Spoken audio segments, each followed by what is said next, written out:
Welcome to Obstacle Running Adventures, the podcast that fuels your passion for obstacle course racing, running, and adventure. Since 2017, we have released weekly episodes for the seasoned pros, weekend warriors, and everything in between. We discuss the industry news, travel for live coverage, and interview athletes and key voices in the athletic community. We cover it all, from fundraising events, personal triumphs, to world records, FKTs, and world championships. Standing on the corner. Now let's get started with your hosts. Lost all my clothes. Michael Stefano and Caitlin Ritter. Hey guys, it's Michael Stefano. And Caitlin Ritter. And Caitlin, how's your new year? What did we do? We didn't do much. No, you're right. We didn't do much. All of our friends have babies and are boring now, so we just kind of hung out. Well, they all went to like the noon rave. What do you mean they all went? They all went to this noon rave? Well, they talked about it. I don't know if they actually went. Good point. Yeah. We got Chinese food. Mm-hmm. No, we got Japanese food. Correct. And then we watched the last episode of the Eras documentary. Oh, you did? Yeah. Yeah. And then we watched Emperor's New Groove. Yeah. And I fell asleep. Yep. And I woke you up in time for New Year's, and boom, that was New Year's. Yep. And I did the dishes. It's just another day. But Happy New Year's to all of you guys. Hope you guys had a good New Year. Better plans than we. Hey, last year we rang in the New Year in Venice, so I know it's hard to beat. It is hard to beat. Let's give a shout out to our sponsors. New Year, same sponsors. Shout out Mudgear. Use code Adventure for 15% off your next Mudgear purchase, and Caterpie, use code OCRReport20 for 20% off your next Caterpie purchase. Do we have that new code for 20, whatever the year is?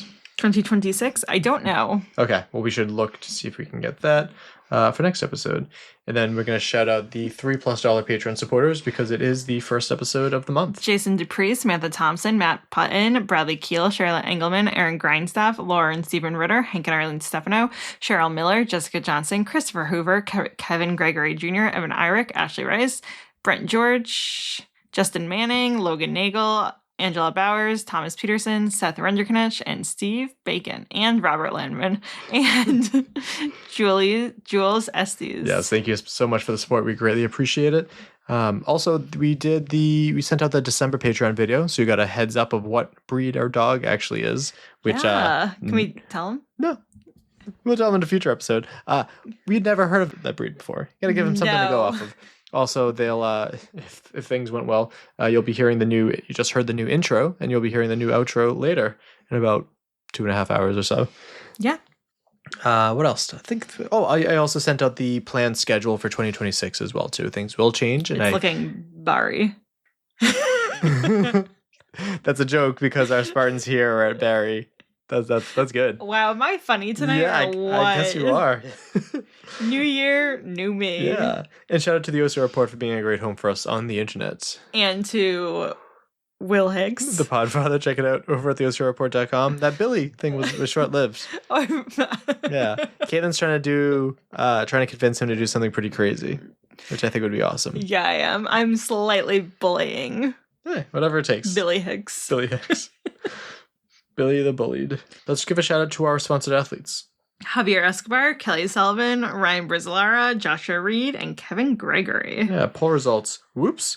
We had a poll, and we're going to have to adjust something on the fly as well with this. I posted, so Mike has to describe. Oh, there was another one. There was another one before that, too. Sorry. It's how long did they... That one, yep. So how long do you think that the important clips will be? So this was from last episode, but I posted it late. So 23% of people said 2 hours and 36 minutes. 46% of people said 4 hours and 48 minutes. 15% of people said 5 hours and 2 minutes, which I believe was the answer. Oh, God, I don't even remember what the right answer was now. I feel really bad. And 15% of people said 5 hours and 44 minutes. You want to save my poll for next week? No, we could do that one too. Sorry. That's the one that I had to adjust. Yes. So how do you feel about the WTM variation Morning Glory? 18% of people said yay. 45% of people said boo. 32% of people said I need more information. And 5% of people said no opinion. I don't know what you're talking about. Well, that was a lot of votes for that one. A lot of votes for this one too. There's an adjustment. One of the people that said I need more information says boo for this one, so the percentage is a little bit off. But the same thing for the changes to a wait to go. 14% of people said yay. 41 plus one person said boo. 45% of people. Oh, so it'd be 45% of people said boo, and 41% of people said I need more information. Correct. Yep. And then 0% said no opinion. I don't know what we're talking about. That's right, which is a reference to 2018 episode. That's really funny. That was so awkward. And we talked about those changes last episode, and you'll be hearing it much more in this episode as well when we get to the Roundtable. We're going to skip Meme of the Week because this is going to be a long episode and go right to quick news, starting with some fun news from Nick Riker that I meant to talk about last episode. Nick Riker said, ended 2025 with graduating with my master's in teaching with honors. Oh, congratulations. Yeah, congratulations, Nick. That's great. Nick, what are you doing with that degree? Does he teach? Yeah, remember? Oh. It's been a while since we talked about it, but I don't remember. I want to say math. But That's awesome. Or it could be phys ed. I could be very wrong. Next up, a shout out to Sarah Korba, who posted Not Just Friends Anymore, 12/29/25. So she got married. Oh my gosh, we should have posted that because we told people we were friends for a long time. Yeah. That's really funny. I appreciate the humor. Yep. And then you found this news story, which I thought was very cool. Yep. This 88-year-old man, Paul Yude, from Taunton. But Taunton, not here, Taunton, unfortunately. I got so excited when I saw Taunton. He is going to run 100 ultramarathon. Sorry. He's going to walk. It says attempting to run 100 ultramarathons before his 100th birthday. He's up to 27. Oh, he's running there.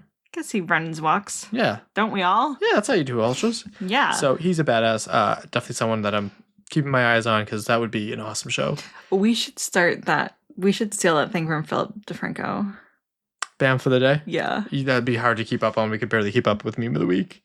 Okay. Oh, yeah, we could do a news segment. Yeah. So, what's his name again? Paul Yude, you're our Bam for the episode. We just started now. Enjoy. Oh, he's doing it to raise money for the animal rights charity in Bristol. Yeah, and he's also good trying to do like 1 million push-ups or something like that. I don't know. That's super cool. He is super cool. Thanks, Paul. Yeah, you're awesome. Next up, Anthony Kunkel posted, why would OCR be exempt from the rule that the best athletes in the world train as a team? Are you someone who wants to help change that? By becoming the best athlete that you can imagine, trail running teams are popping up, and that's proof of even more potential in this space, obviously with tons of crossover. I want this for all of us, and I have housing and connections for the best place to train. So this is the Ultra House. We've done a couple episodes on this in the past. I think DJ Fox came on the show to talk about it years ago. We had Noel Medina on, I think last year to talk about it. But if this is something that you're interested, go reach out to him. He's a bit of a crazy dude, but I think you'd get crazy results by working with a crazy dude. Rachel Vonderock, yep. Posted Baby V, June 2026. And how cute is that picture? That is so cute. So I thought she was on a ski lift. I guess it's like a... It is a ski lift. Oh, like a gondola. Yeah. And it's I imagine her other daughter or son, I can't tell, holding the sonogram. Yeah. Yes. So congratulations to her. That is super cute. Next up, this comes to us from UK OCR. And there's still a lot that I don't know about this. I'm getting my news from them because this is a blind spot for me. But it says that we've been made aware that the U.S. Pentathlon recently had a meeting where it was suggested that World Obstacle are put on a schedule to be disbanded in March. So it says see picture 3. Again, links to all these down below to find out more about this. It says from our understanding, nothing has been decided. We at UK OCR are under the belief that there is meant to be a vote by the national federations, hence the emergency general meeting planned by British Obstacle Sports. And there's no mention in the notes of World Obstacle President Ian Adamson, a personal note that I haven't heard many good things about from anybody. Challenging this or clarifying that the decision isn't finalized as of yet. Maybe he did, but it's not recorded. Who knows? And it also says on a separate note, we've also heard that Pentathlon USA are referring to the OCR element as Ninja Warrior for sponsorship purposes. Considering Ninja Warrior is a well-known TV brand, it's hard to imagine they'll be thrilled about that. So more thoughts on their episode. So go and listen to that. But something I'm trying to keep up with and kind of figure out what the hell's going on with all of that. Savage Race posted, after careful consideration, we've made the decision to consolidate the 2026 Savage Race schedule so that we can focus our resources on delivering the strongest possible events and treating our athletes responsibly. Yes. 10 events are canceled and 3 events remain. Can you take the time and figure out like which events remain? I believe it's like the 2 Florida ones, blah, blah, blah. 2 Florida and Georgia. Okay, that was quick. That's cool. Because I had that knowledge in my... You could probably go to Georgia. Yeah. And what you can do is if you have a race, you can transfer to a different Savage Race and get a complimentary buddy pass, transfer to any Spartan or Tough Mudder event, or get a full refund. So this is a bummer. It's not too big of a surprise for me. I love Savage Race. I've been very outspoken the first year I ran it, which I think was like 2017. Instantly became my favorite race series. But at least the Boston race has been disappointing-ish the past couple of times I've gone there. But I also think that we unfortunately had like the worst venue. But like the turnout wasn't great either, which is disappointing. I have a lot more thoughts on this. It's not going to be in the roundtable because this news came out today. But maybe we'll be doing a future episode delving more into that. I don't believe that they're going away. It sounds like they're just going to, as I said, consolidate and stick to these 3 events and then maybe start to build up again. But it's a bummer, so I don't love that. Secret link, there's 5 of them down below, but let's get to what this episode is all about. To start every new year, we've hosted a roundtable of other podcasters in the sport every year except for 2017, which is when we were just planning to be a more private time capsule show. But this year we had Scott the Fayne Knowles from I Am a Spartan podcast, Fran Chiorando from Fran and Carlo Get OCR Adjacent, Jason Dupree from OCR Tech Talk, and Dave Claxton from OFX podcast. And Michael Stefano from Obstacle Running Adventures. That's me. But not Caitlin. She's not invited. Well, it'd be a mess if I had like Scott, Mike, Fran, Carlo, Jason, and Anna. I guess who was previously on the show, Dave, and Bethany. So we can't all have our co-hosts, so none of us have our co-hosts.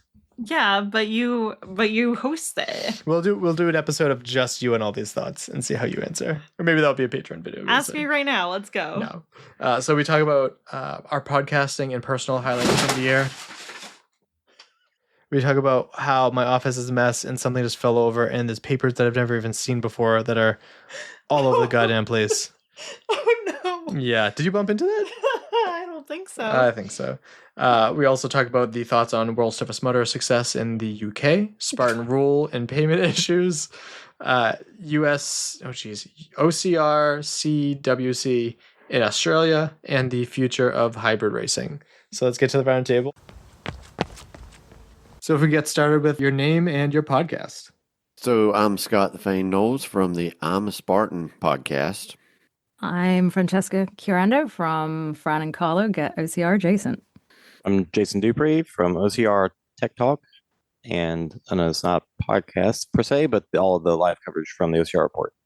And that too.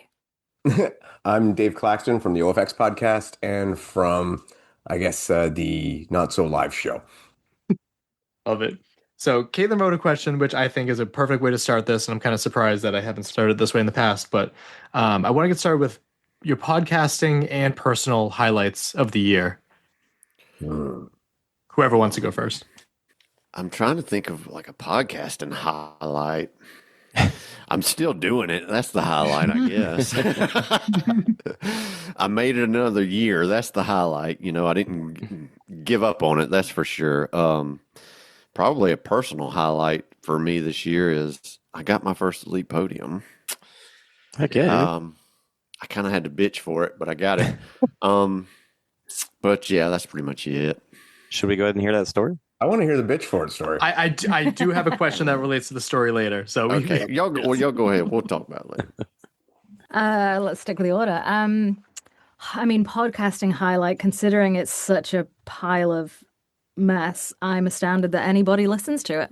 And I appreciate that they take the time to listen to me and Carlo chat crap for 2 hours all the time, and tell us that we need to get our butts in gear and do it again because we got very lazy and stopped partway through the year.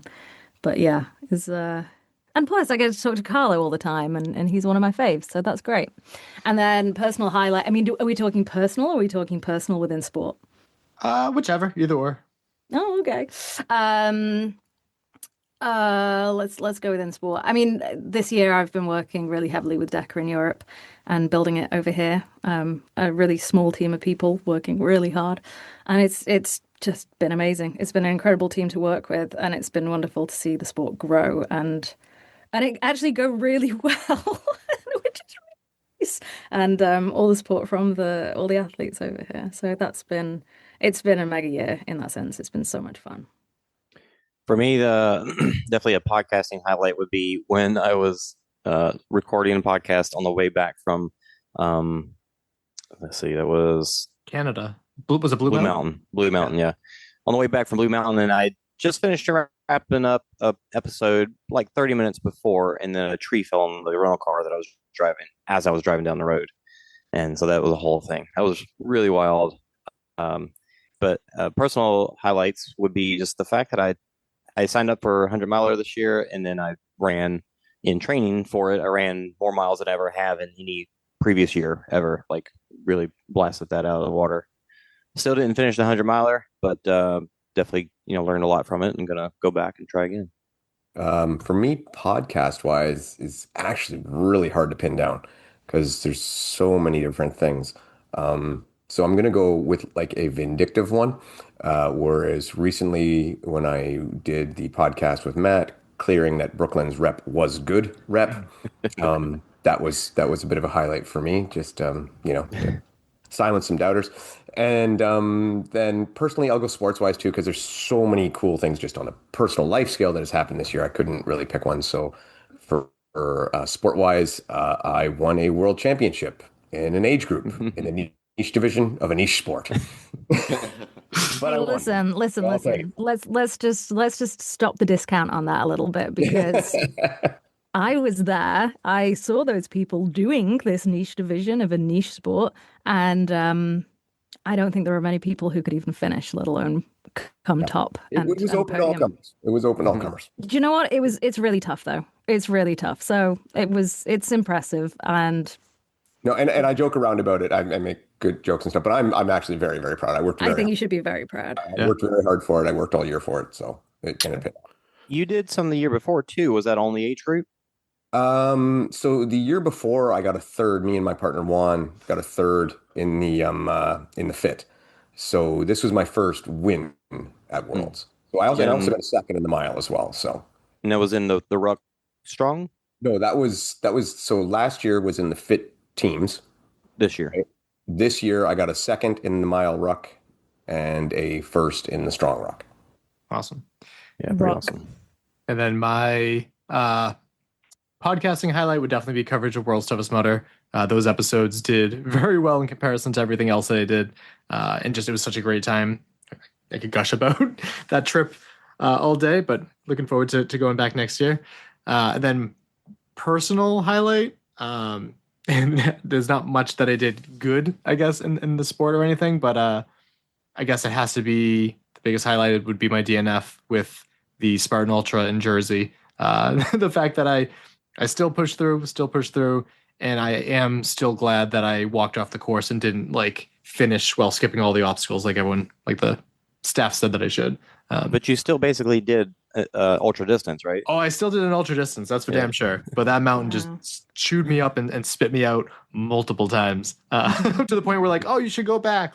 Isn't that the smack in the face? They DNF you on a time cutoff, but you still have to finish walking the rest of the course to get to the finish line anyway. Yeah, and that was the worst thing, is that ridiculous. They didn't even DNF me. They said I expected to be DNF, to the point where I knew I wasn't going to make it, so I slowed down and helped this woman who was profusely vomiting. And I'm like, this woman is in the middle of the woods, I need to get her somewhere safe. I finally get there. He's like, oh yeah, don't worry about the DNF, just keep going. I'm like, what? I wasn't prepared for this. They're like, yeah, just keep going, but skip all the obstacles. And I'm like, I'm not finishing the race that way. But you're right, getting back down the mountain, I was still on there for another couple hours, so that's crazy. Brutal. You know what though? I think it's great that they just let you keep going. Even though you got the DNF, just keep going, and you can take away from that you can do it. You just Yeah, I think it was also a big storm rolled in too, and so that threw everything off. But it was just it was a mess. I would have appreciated a ride down the mountain on a side by side. If they're going to DNF me, take me back to the bottom. Damn. Yeah, maybe that's why they told them to keep going. Right. You're probably right. Mike, as far as your World Toughest episode, it was a little different this year because from previous years, right? Because you were crewing for Caitlin as well as going out on the course. So you had a little bit of like, because you did episodes like that in previous years where you had pit audio from your buddy. I forget his name. Alex. Yep. Yeah. So you had like a mixture of that early episode and the episodes you did years after that, which is pretty cool. Yeah, and I think that's why it was so long too, because it was a mix of both. And I'm already planning how I'm going to do it next year too. Caitlin still has to figure out if she's running it, but I think that's a good segue to figure out World Toughest Mudder. She was all excited and ready to go with like Will's nice messages, and then she saw like the rule changes, and she's not as enthused. So why? Because she thinks it's going to be harder to achieve her goal, or she just doesn't like the thought of doing like the same obstacle sequentially. That rule, she's not very fond of that, and I get that's that. only after 9 a.m., right? Sure. It's only once. Right.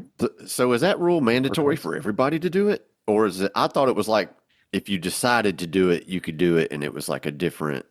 No, I think it's mandatory for everyone. Mandatory? I think you should explain this rule because I'm a little gray on it. Yes. Okay, so let's get into the two big World Toughest Mudder changes for next year that we know of.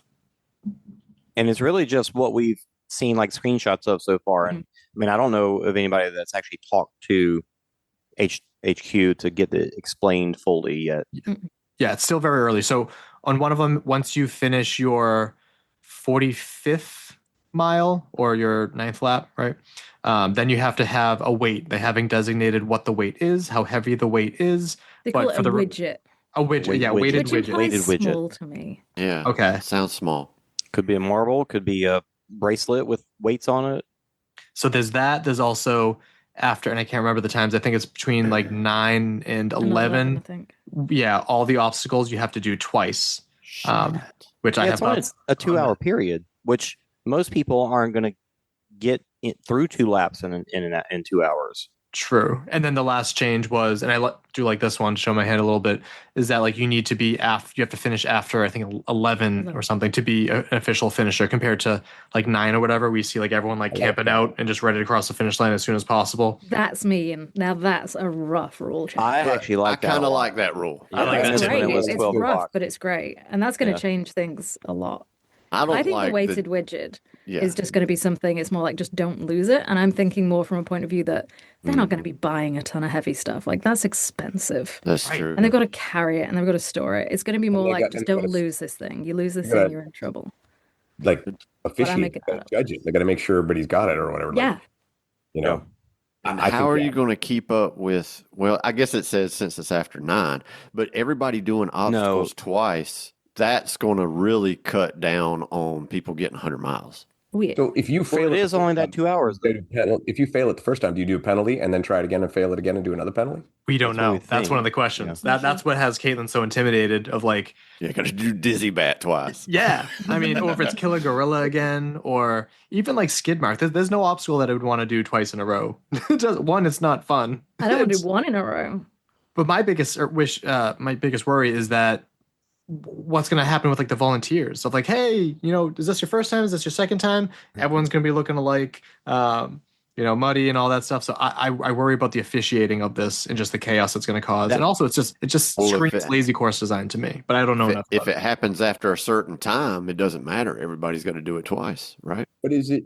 Yeah, but how do you keep track of everyone doing it twice unless you mark them and say, that's true. Or have specific lanes to pass or does that mean like heavy carries have to be done twice too? Yeah. That time of day though is going to be there's less people on course too. Yeah, because finisher time is 9 a.m., but it's not now. It's 11 a.m. now. What if it is 11? It could be. Yeah. And you say it's only for 2 hours? Mm-hmm. 9 to 11. So the 9 to 11 right at the end. Yeah. Mm-hmm. Which I don't think it sounds bad. Like Dave's judging brain is kicking in there. I just saw his face. Yeah, no, I'm thinking of how to manipulate it. I'm thinking of how to play the game, if I'm down and I'm like 9 a.m. and I got to go do another lap, and that lap's going to theoretically take me way longer than any of the other ones because I may have to do double the amount of penalties or at least double the amount of obstacles, and it's only a 2-hour period. And then I only get one more lap. I have, but then I have from 11 a.m. until 1:30, I'm assuming. 1:30, yeah. I might just take Take a 2 long hours pit. off, rest, eat, and then do one lap at the end. Yeah, but then you got to get True. yourself back up and out again, and that's tough in itself. No, I understand that, but I mean, Or you save up all your given the time bands. I'm going to spend out there on that lap. It might be it'll be my last lap anyway. So is it you have to cross at 11 to be a finisher? Is that the new rule? Yeah, 11 or after. Yeah. Which it was 12 in the past, which is Right. the end of the race basically, and then they changed it to like 7 a.m. at one point, and that was way Crazy too early. early. And then 9, and now back to 11. I think if I was it'd going be to a implement that rule, I'd do it from 12 to 2, from like 12 a.m. to 2 a.m. and make the nights In the middle of the night. Make the night really hellish. Yeah. That'd be rough. I mean, they do want people to sign up for this race. That's, People would stay in the pit that weren't trying to get 100 miles. Yeah. I'm with Mike though. It does scream a little bit of lazy course design. Right. Like, guys, do it again. Like, really? Well, remember, they added Killer Gorilla kind of last spur of the moment. And part of it, while they had it planned as available to use, they did use it to help slow down Joe. Yeah. And this is kind of like a preemptive helping slow people down. Again, it's only 2 hours. And I believe the wording of it was like, you'll be doing double the obstacles of whatever obstacles are open. So I don't know if they're going to be shutting down. A lot. Yeah, Which exactly. they did do last year. Yep. Right. So that could be an element of it, but I think it's crazy that they've announced it this soon. That's the only weird bit. In terms of lazy course design, I think I've got too much faith then in the team over here, because I don't think they do things lazily. I think they're kind of pretty mean and shrewd, and they think through a lot of options. And that's my opinion and from experience. I think lazy. And the fact that they're doing it so early makes lazy might be the wrong word. In the I pocket think as well. cost effective might be a better word. It's awful though. Everyone's going, well, this sounds really hard. So Well, yeah, I mean, but you I mean, also rather than building like some new crazy obstacles to make things more I difficult, hope they do have some new crazy obstacles. Some of them But last this year. you say early, but it's only 6 months 6 away. months. It's still 6 months. Is a that's long pretty. time, I mean, though. think of when's the last time that's a they long time. released World Toughest Mudder news like that early? Like that's pretty significant. Usually they keep everything like close to the vest. They don't really announce this stuff, but they're like, hey, here's this, and it's not really like I don't think it's really a selling point. So that's why I'm surprised that they announced this and not like, if they're going to announce something early, I figured it'd be like one of the really cool obstacles, and like that would get some more people registering. Not like, here's this inconvenient. this would have been something to announce day of. Yeah. Oh God. Yeah, which is why Yeah, they announced it that's early. fun. Maybe there's something else about it. Maybe there's more to come around it. Right. Well, maybe it is a good sign. The day of. Yeah. It is a good sign, I think, that they're doing that kind of stuff this early, though, because maybe they're ahead of the game. They're working really hard on it. I think it's a good sign. Yeah. I'm sure they're always thinking about it, but just talking about it early is just. All I know is the people from over here that I know from Canada that went over for it had rave reviews, and they were very pleased with it. So. And that was my original question of thoughts of the success of World's Toughest Mudder in the UK, and do we ever think it's going to come back to the States? I felt like we were a little bit misled by numbers as far as success goes. Like they said, well over 1,000 participants, and we didn't see that. Like maybe that was registration numbers. I don't know. But we didn't see that more than 1,000. We didn't see that on course. So I do hope that the numbers go back up. Go up some more. And was those numbers higher than what they were in Florida? I think so. Significantly. Yeah. Oh, yeah. So hopefully it does continue to go up. Because, seeing back over 1,000 people on course would be fantastic. That would be awesome. Wasn't Florida something like 700 or something like that? Or am I off? I don't think it was that much. Probably lower. I think it was lower than that. I want to say it was like 652. 500. Yeah. Okay. So I did anticipate when I went to the UK that it would be actually closer to 12 or 13. Just because the ravenous of the UK audience, so maybe I might have been a little overreaching on that one. So, but still, to get over 1,000 when you're coming from 5 or 6 is a massive improvement, and I think. But it wasn't though. It was. I don't know what the finisher numbers were. It was I that think many something registered, that but no shows. you've got to take into account and remember as well is there was less registration time because it changed. No, it wasn't. It was almost a year. There was almost a year. But there are other events happening in Europe, either same weekend or weekends after, as is always the case. There's always certain events that love to schedule themselves at the same time. And people do choose those events. So I mean, I know of a ton of people who would have loved to be there and even would have performed incredibly well, but there was conflicts which are not going to be happening in the future. Do you remember what there was a championship event? I think it was European Championships. I think that's what. Okay, yeah. So that kind of applies a little bit. That. I don't really, yeah, but I think it was. And Morzine was what, a week or 2 weeks? The week after. And so those. But a lot of those athletes at Morzine are not Tough Mudder athletes necessarily. Maybe. I mean, we had people go to both. I'm thinking those on the podium are not necessarily crossovers, but there are definitely people who would run other ways that could be customers for both. Finisher numbers was 603 individuals and then 16 teams. So it was under 700 finishers. No, that's not registration numbers, obviously. Okay, well, finishers, like finishing after a certain time, that doesn't count people quote unquote DNF'd. Yeah. People that made it onto the results, yeah. Okay. I mean, I'm not gonna. Numbers is one what was thing. Florida, I mean, Jason? There's a ton of people that don't go to events and they can still be fantastic without them. So I wouldn't necessarily measure the success of the time that I had or what I saw based on how many people were there. But I also, think like, money. It comes down to money, though. Like, yeah, well, that's how not many my people? problem. No, I know, but like the success of the event is like how much money did it bring in, and everything. And I think it stays there at least one more year. Well, they already said it's going to be there next No, but even another one, yeah. So 2 more years is what I mean. Right. And I'm okay with that. I know. I think they've waited so long to have the event there that now that it's there, keep it there. That's great. What I'm not overly fond of, and I don't know if you guys know how much he's been pushing this, but Giles really wants this to be a permanent location event. And he compares it with Kona for Ironman of like, no one's asking for people to move that event, but I don't like that at all. What do you guys think about that? I think a permanent location could be really fun if they have the permission to build massive obstacles and apologies to always talk about the same old thing, but like Tough Guy, that was a permanent course and they built ridiculous big obstacles. That's what I was going to say. But I don't know if they would have that. For me, it doesn't sound that fun just because it being in the UK is not that much fun for me because it's not a journey. But if they could build an amazing course and get bigger and bigger and better every year, why not? Yeah, and that's what a permanent course offers is just getting better over every year. The race needs to be something so grand it couldn't be imagined to be moved in order for it to be in a permanent location, the way I see it. Yeah, I like the permanent location, again, provided you got the right one, right? And I don't know, they've had some doozies where they weren't the right ones, so yeah. Well, I love Vegas. Vegas was iconic, and they couldn't go there anymore because they actually built on that land. Yeah.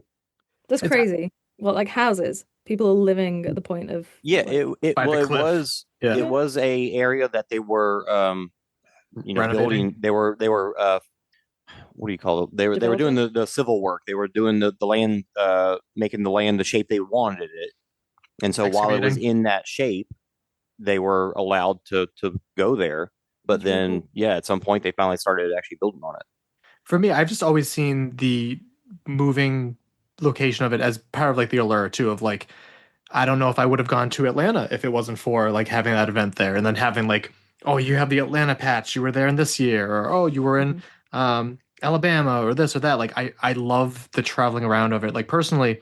It puts the history with the race, so I mean that is cool too. That's why I say if it's not going to be something bigger and grander, it needs to move. I think. Yeah, and then I think of like the bidding war aspect of it, of how like Texas really wanted to have their event there, so they scraped money together and got them to go to that event, which I thought was awesome. But I don't know. Personally, I'm going back next year, but it's going to be in the same place for the 3rd year. Like I'm not as motivated to go 3 times in a row to the same place personally. They're not making money off of me. I'm not running it, but it's not the most exciting place either. Sorry, everyone. It has a castle. I had a great time, but the race is all right, but in terms of like around it is not so fun. But maybe that's because I've been there a lot and it's just very English. Like there's nothing.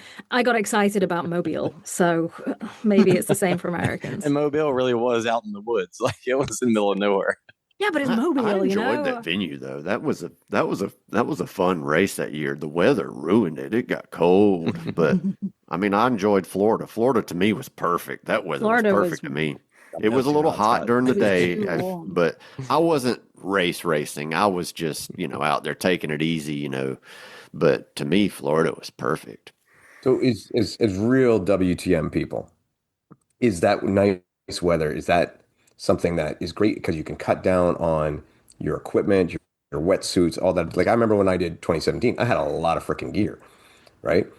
But if you're someplace is going to be really warm, you can get through the night. Does that not make it a little more accessible for people, or does it take away from the whole preparation and the fun of it? Well, that's the beauty of the UK. You're never going to know.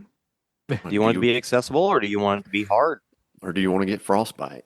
I think people take pride in them being really difficult races, and then they'd be like, I did New Jersey, and unless you did that and you died, it doesn't count. But the heat does bring that part of it too. Whether it's heat or cold, it's still hard. There were some people last year, they had like heat stroke, like the beginning stages of heat stroke, or it was dry. Yeah, and their stomachs went sideways. Like that's another aspect when things are really hot, is like keeping food down and stuff. That was difficult. But personally, like, yeah, I like that cold, miserable suck. But and it might be cold and miserable this year, but it has all the potential to be. If it's cold and miserable, it'll screw up the following year. I like the happy medium, kind of the way Atlanta Toughest was. That was good. That was good. That was good weather, right, Jason? Atlanta, yeah, that was about as good as it gets, I think. Right. I maintain 2017 Vegas was the best one ever. Well, to be fair, Atlanta Toughest, it was hot during the day. It was very hot during the day. We were running overnight. And it was fun. Yeah, that's true.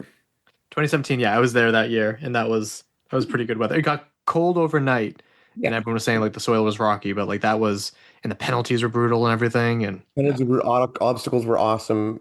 And like that was, to me, that was the peak. That was the best year. And since then, they went to that's always been my bone of contention with Tough Mudders. That was the last year where, to me, it felt like a legitimate race. After that, things got corny, and there was a lot of different stuff that I'm like, like Disney got spins and finding the toy in the hay bale and stuff like that. Carabiners being handed to you from everybody you want and stuff like that. They realized after that year that got out of hand. 2019 was a shit show, and I will admit that. Yeah. But speaking of penalties and the obstacles, the Spartan rule issues that continue to plague everything, this is where Scott's story can come into with your win, which is objectively a win, but contention from other people.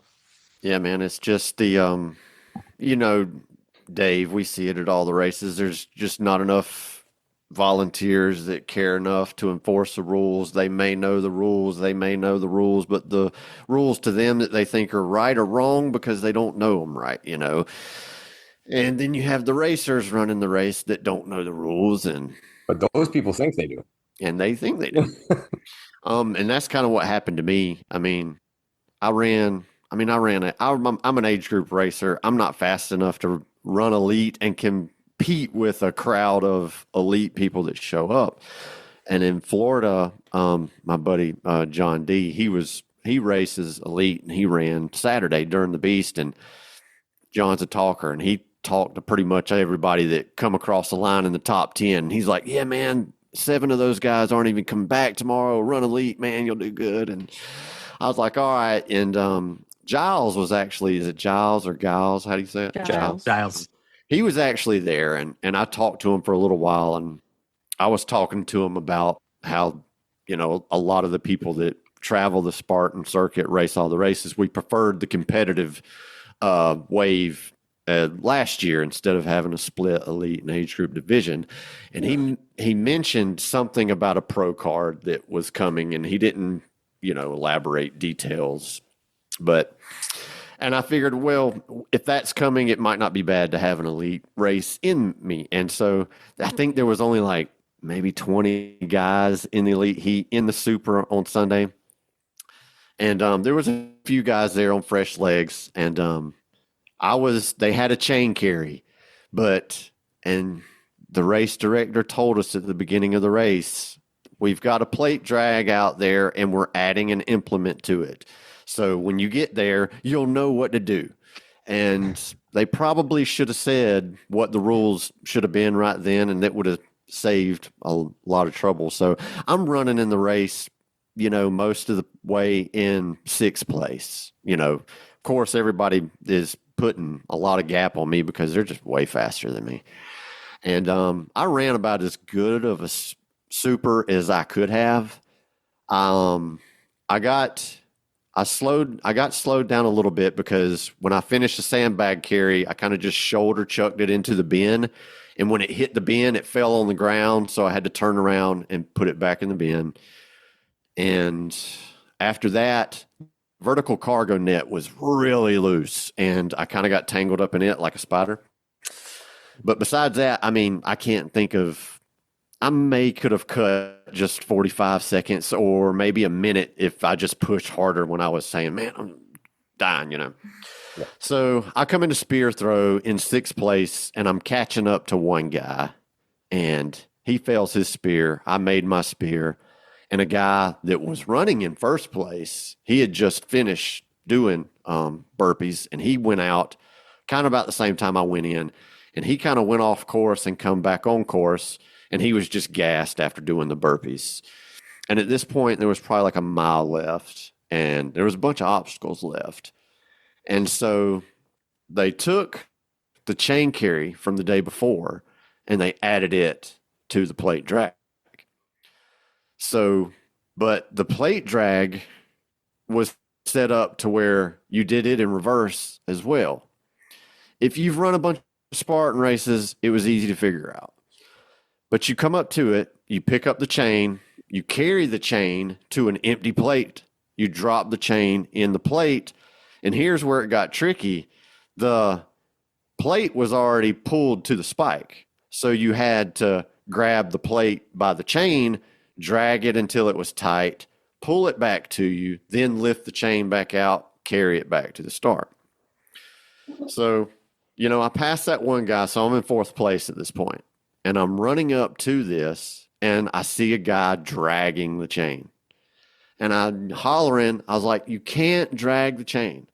And as soon as I get there, I tell the volunteer, I was like, you need to make him redo the obstacle because you can't drag the chain. And he's like, yeah, you can. There's nothing in the rules about that. And I said, yes, there is. You can't drag the chain. And I'm sitting here doing the obstacle the whole time I'm talking to him.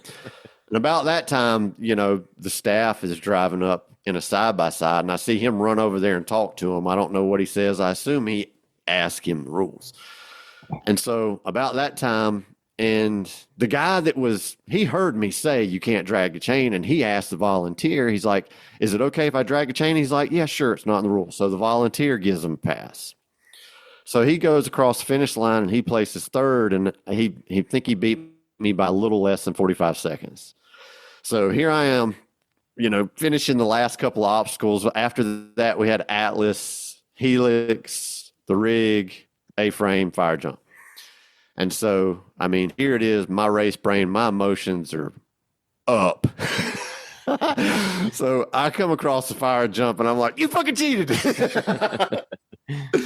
And I totally made an ass out of myself and shouldn't have done that. I did not act the way I should have in the situation. But he said, man, I didn't know the rules. And I said, well, when you sign up for the race, there's a checkbox there saying you do, And so, and the race director was at the finish line, but, and I didn't protest anything. I just wanted that guy to know that, he didn't run the race right. Because I figured, Spartan ain't going to do nothing about it anyway. Because most of the time when you contest something, it's he said, she said, we're not, we don't know. But I figured, he'd probably get a pass anyway because the volunteer told him to go. So I just go about my way, and then I check the results later, and they bumped him out of 3rd place and gave him a 5-minute penalty. And then later on, I got bumped in the 2nd because the 1st place guy kicked the bell, and the volunteer didn't say anything to him about it, didn't know anything about it. And Grayson West's dad messaged me and congratulated me on it. I was like, yeah, but it wasn't the way I wanted to end it because 2 people got a 5-minute penalty. And he's like, yeah, that guy that got first place is my daughter's fiance, and I told him he should have read the rule book because a lot's changed in the past 3 years or whatever he ran before. So it's not the way you want to earn it, but I got it either way. Yeah, it's still a solid podium. Second? Yeah, second. I'm kind of surprised there was somebody there to actually act on the issues. Me too. Mm-hmm. Me too. Well, who was it? Who took control of that situation? I think Tom was the RD there, but there was another guy there that was helping him too. And I think that because when me and this guy were discussing this, he was right there, and I think he actually turned to him and was talking to him about it. So, I mean, it's not rocket science, and this is what continues to bother me is that local races by me do it all the time. If you're volunteering, they'll figure out what obstacle you're at, and they'll give you a sheet of paper. Here's the rules for this obstacle. Here's examples of what is a pass. Here's example of what is a fail and what needs to, cause a penalty. I don't know. I know that Sabrina Bahalger is becoming like the new volunteer coordinator. I feel like that's something that she's going to try to tackle. I think it's a huge undertaking, but it's just really frustrating. And even the race director being like, "Oh, you'll know when you get there." Like that's not what you do for an elite race. Like I enjoy the mystery of it, but not that. I don't know. Well, I know a lot of us age group guys and elite guys that that we travel and run multiple races over the years. We all call out other racers that we see that aren't doing the rules right because we know that a lot of these kids that are out there volunteer. I mean, that's what they are. They're kids. I mean, they're teenagers, and they're not going to want to argue with some middle-aged guys coming through there. You know what I mean? So just to get a free race, and I get that, and it's an unfortunate circumstance, but it's frustrating when you take the sport serious and passionately like me and a lot of us do. So, dude, I've seen situations where the volunteer had a laminated thing with all the instructions on it, and they just misinterpreted what it said. Yep. Versus what's in the rule book. And like I look at it and I'm like, that's pretty clear, but to them it wasn't. So it happens at every race, man. There's a misunderstanding. I don't know if y'all saw where Brent Trail was running that stadium race, and he was doing the Z-wall, and he grabbed the column, and the volunteer told him it was a fail. Oh, geez. And that's because they changed that. Yeah, it's been like that for a long time. It's been like that a long time. So, and he went and did his burpees. So. And I think in the video it showed Brent said, "When did they change that?" The past few races where I've done the Z-wall, they've went back to the old Z-wall where it's all flat plywood and got rid of the column, which I think is better anyway. But it is harder to ref the obstacle because you can't see through the walls like you used to. Right. I'm sure head officiator Dave has some comments on that. Oh, well, that rule book has always needed a lot of work. Yeah. Like it's needed cleaned up for years and probably still does. I haven't done a lot. And they have, right? Yeah. They've worked on it every year and it's gotten better and better and better, I think. But there's still issues around it, but it has gotten better. Yeah. And and the burpee cheating on the spear throws, it's gotten way out of hand, man. The burpee should be unreal. That's foolishness. I think so too. That needs to go away. They need to. I understand. And Joe was with Giles there, and I was telling Giles, I was like, we need to get rid of burpees there. I mean, too many people are cheating it. They're not doing 30. They're not doing them correctly. And he points at Joe, and I tell Joe the same thing. He's like, yeah, we got to have burpees there. It's too soft. Penalty loops are too soft. And I was like, no, Joe, what's soft is when you got people in the competitive waves going there and cheating. That's what's soft. Wait, but to give Joe credit, he came up with a great idea, right, Scott? Oh, yeah. Yeah. He came up with, what he said? He's like, well, maybe we should have like something when you sign up for the race saying that you have to do all of the penalties in order. And I was like, Joe, that's already there. That'll do it. That's been a thing. You didn't even know. It's already there, man. Geez, genius. When they cross the finish, you got to ask them and confirm. Did you actually do it? And they say yes or no, and then you're good. Yeah. They do a pinky promise. Yeah. The The burpee thing, fine. They're great for the open waves. Leave the burpees in for the open waves. Fantastic. But a competitive wave, and I've never understood this as Spartan. The obstacles in Spartan are not overly terribly difficult. Okay, they're challenging, but elite people can do them all. Why is it not just freaking mandatory completion for the elite wave, or at least multiple attempt, right? Yeah. And then like an option for a penalty if you fail, if you keep failing. I've never understood this. What are you going to do with the spear throw with that? With the spear throw, honestly, I would have the I'd have the penalty loop, because I agree. Multiple times on the spear throw, I mean, you're not going to want to do it because the penalty loop's probably going to be faster than your second attempt. I agree. Right. So if you put in a penalty loop that takes you 30, 40 seconds, and then you're going to do that over your second spear throw attempt. Yeah, but burpees are just so disgusting. That's the thing. Like, what more of a deterrent to failure than burpees? We can all do a penalty loop. Everyone can do a penalty loop, but burpees, you do them, and you're like, oh my God, I must have done them. You've done 3. Yeah, I get it. I know you're talking elite. Because I'm talking from a race perspective. I get that, but do you know what? From watching a race perspective, it's kind of more fun to watch people race through burpees than it is to watch them race through a penalty loop. And you sit there and like Scott says, and you see him, and I do it all the time. I'm like, that's shit, that one's shit. I would never use that kind of language. Oh well, shite. That's shite.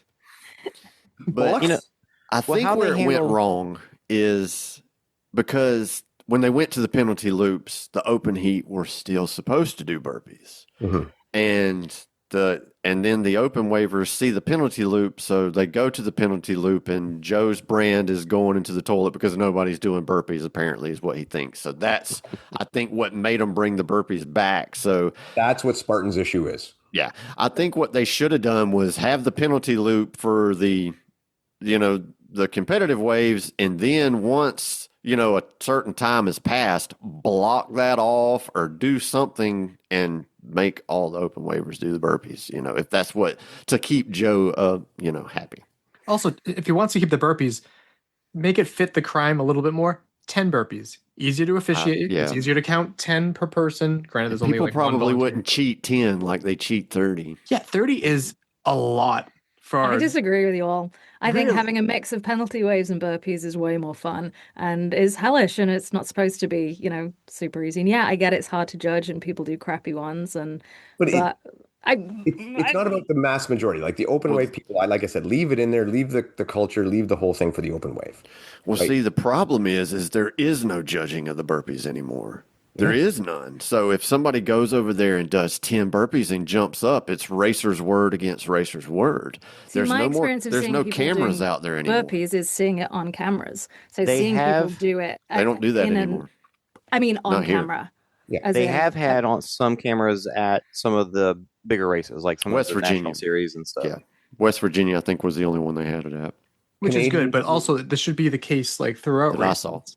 Like you have someone like Scott that completely got screwed over, and there's people like all over. Like if you can't judge fairly for all events, like obviously this should be greater standards for the World Championship events. But I just wish they would clean up their act for if you're going to consider yourself a competitive event, it needs to be standard for all events. Part of the Canadian series, there was a race, and they had what they called Burpee Island, where they actually had to do like a little swim out to an island, do the burpees, and come back. We had that at West Virginia. Nobody on the island policing the burpees, and I do know that there were elites who took advantage of this, and that it played in the outcome of the race. That's naughty. Where was it at West Virginia? At the spear throw. It might as well have been Burpee Island. Oh, but no, was that Calabogie? Yeah, Calabogie. Yeah, that you actually had to go swim to an island and just do the burpees there. Yeah. I mean, it's always the execution. Yeah. I'm all for having burpees at every single obstacle. I don't have a problem with that. What I do have a problem with is them judging it. I mean, because I can do most of the obstacles 90% of the time. Maybe Olympus, I might fail it on a rainy day, but I mean, I'll do better at that race as long as I can make my spear. But the problem is it's not being judged right. And until they can judge it right, I think it needs to be penalty loops.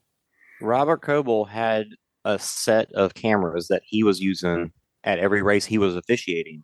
Yeah. I don't know what I know where those cameras are because I saw them at DECA World Championships, but I don't know what they're being used. I don't think they're being used for anything since he left. Well, I mean, they get to cut back on staff by not having to judge burpees too, so it saves them money not having to have the extra staff to do that. But then you also need the extra volunteers to sit in front of a computer and like watch a whole bunch of videos. And there was already an issue with getting enough volunteers. I mean, it was. I mean, that's what I'm saying. Until they can judge it right, it just needs to go away. Well, here's a hard truth: Spartan, how a race handles penalties is part of the brand. Like it's part of that culture.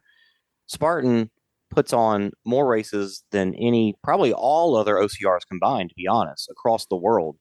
And for them to make a change and to judge capture and judge all those burpees, it doesn't seem like it's a sustainable thing to do across all of those races. So if they were to actually fix it, it would have to go away or something. But to say you should just judge them better, I don't know if that's viable for how many races they put on. I agree. That's what I say. Mandatory completion in the elite waves and in the open waves. Or penalty loops. Whatever they want. Who cares? Because it's an open race. They can run their own race. So I'm sure this is something we'll be talking about next year as well, unfortunately. Every year for the last 3 years. Yeah. Yep. Right. Yep. Something that hopefully we won't be talking about next year. This year, Spartan athletes were contemplating another class action lawsuit due to not getting paid. Does it seem like athletes and everyone are caught up in payments? I know there was like the big push. Nicole Miracle was very loud about it.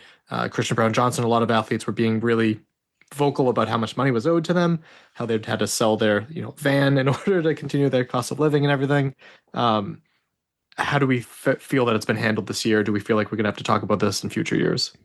I mean, I'll make a comment for the European side, which I make every year, which is outstanding payments come to race in Europe. From my understanding, the Canadian payments are quite good too. However, have we heard anything since that kind of blow up? My understanding is things are pretty well caught up. I know I've heard of people getting paid. But pretty well caught up. Yeah, I don't know the details. I only say I can't say 100 because I don't have those details, but I know it's been a push for a long time. I know personally of some athletes who are still quite far behind. Oh. Yeah. They don't owe me any money. But not even after your elite podium? Yeah. I got a free race. There you go. That's fantastic. I think that's great. And I ended up giving the free race to the guy that got the 5-minute penalty. Oh, cute. There you go. Sweetheart. I felt bad about the way I acted. That's fair. So incidentally, the number of athletes, there were a lot of athletes reaching out to me, especially since ORM isn't as active anymore, saying like, hey, you need to like talk about this. You need to talk about this. I did try to talk about it, but the two athletes that I reached out to just did not show up for the interview a couple of times. So that sucked. But yeah. And so it sounds like most of the athletes that I talked to have been paid and are caught up with now. Is it everybody? No. I know like Bracken Crocker's brother, Macaulay, is still owed money from like 2011. So some money I don't think is ever going to, 2011? And the thing is, like, a lot of them that are still owed what they called travel stipends from the pro contracts from back in, I don't know, was it 2020, 2021 or something like that? I think it was 2020. Or no, maybe it was 2021, but you're right. Yeah, so a lot of them are still owed that. I don't know if Spartan deems that, like, if that's going to happen. And so that might be a conflict. I don't know. But I know a lot are still owed that. Is it just Spartan, or is some of the DECA payouts not being paid too? I think it's the same. I think there's some behind on some of the DECA ones too. Yeah. Because wasn't Yancey on top of that, like at first? It's not. It's out of his control. Is it? That's not his. Right. He can push, but ultimately he does not have that power. He doesn't have the checkbook. No, yeah, but wasn't he when they first started the DECA? Wasn't he making sure that they were trying to get him paid like the day of and stuff at first? I mean, I might be remembering wrong. There were times where they're getting paid on the podium. That's the way it should be. I remember when Coble was getting the checks ready. Yeah, I know that is the Yancey's ultimate goal to get that happening again. But that's the way it should be. Fran said they don't give him the checkbook. Otherwise, I have no doubt. Great fun if they gave him the checkbook. I think I'd make a lot more money. I think so too. Yeah. And it's also like, it's going to DECA too. It's also, and I don't know if this has been corrected, Dave, you would know better, but the affiliates weren't really getting paid out too, because the way that it works is Spartan gets the money and then the affiliates get their cut. And so when you take in the money, you have the money. The money's here. They need to like distribute it quickly because I think they just lose track of it. And then, and I know a lot of gyms that were owed a lot of money for a long time, and it's difficult to be an affiliate and want to like represent this brand when the brand is kind of taking active shit on you. So Same comment for Europe as earlier, by the way. Okay. What's that one, Fran? Yeah. Same comment for Europe as earlier. This is why you're here, Fran, to show us how things can be. Yeah, they get legit sponsors over there. Well, I think the difference is too is like Fran said, who controls the checkbook over there, right? And that it makes a big difference. They just appreciate OCR over there more. I think we're just a much, much smaller team. And I think things in Europe are cheaper, so it's easier to do things. Like, honestly, the price difference is mega, and it is a smaller team. Don't forget, everything in US is kind of the central hub, which we all take advantage of, and we couldn't do without them. So it's not like we run as an island and just do it with less people, but it does make things quicker and easier, for sure, having fewer people. And I think ultimately it comes down to like leadership. Like, whoever has the checkbook, I may or may not know who it is, but like if they're not doing a good job and it's reflecting negatively on your brand, maybe someone else should be holding the checkbook for a little bit. Yeah, and then you hear stories about staffers here in the U.S. not getting paid too sometimes. And venues. So all I can talk about is my experience, and I get paid. Good. I'm glad to hear that. But yeah, and then do we think that this athlete issue is going to happen again, or do you think that they've learned their lesson and they're going to stay on top of things now? I hope so.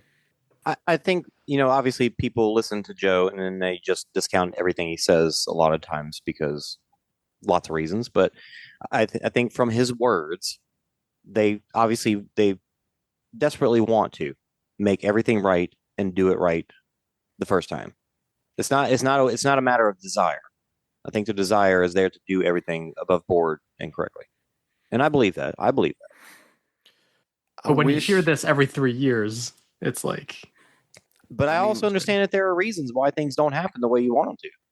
The thing is, like, it's really frustrating doing this, and I see this all the time because you see the same people on the one hand go, and let's use other brands as an example, but like, you should do this, and you should be better at this, and you should be doing this. Well, then come and support the brand, come and be part of it.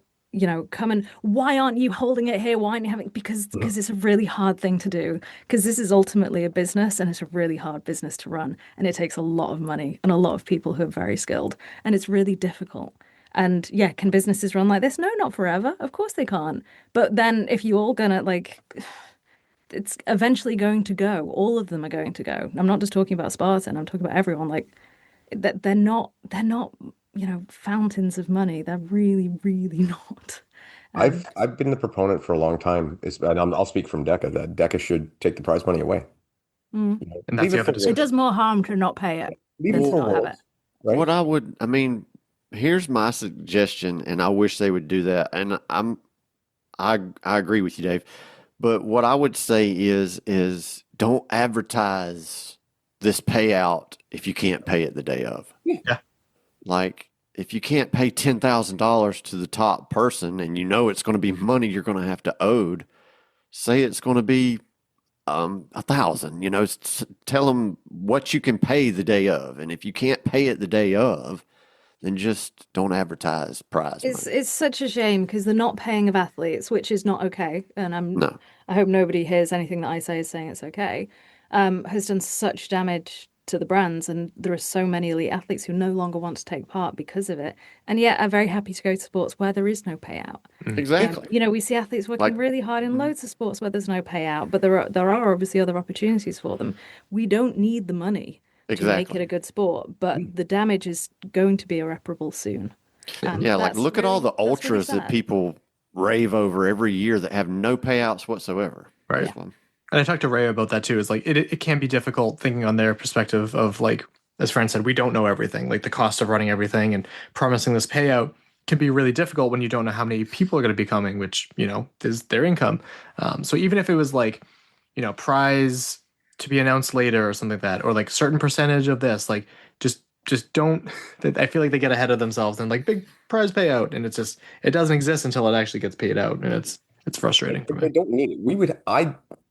I don't think we would have any less people at a deck event if they said, no, there's no prize money for this. I don't think it would change a bit. Maybe you'd get 3 people not go, right? But if you did that and then at Worlds that year, you paid on the spot. Yeah. What would be really interesting would be to look at the numbers of the races with the biggest payouts within Spartan, Tough Mudder, etc., and actually see when it made any difference. I mean, Abu Dhabi has the biggest payouts, right? Yeah, but it's not about the number of athletes there. No, I mean, if you pay out the depth of field, right?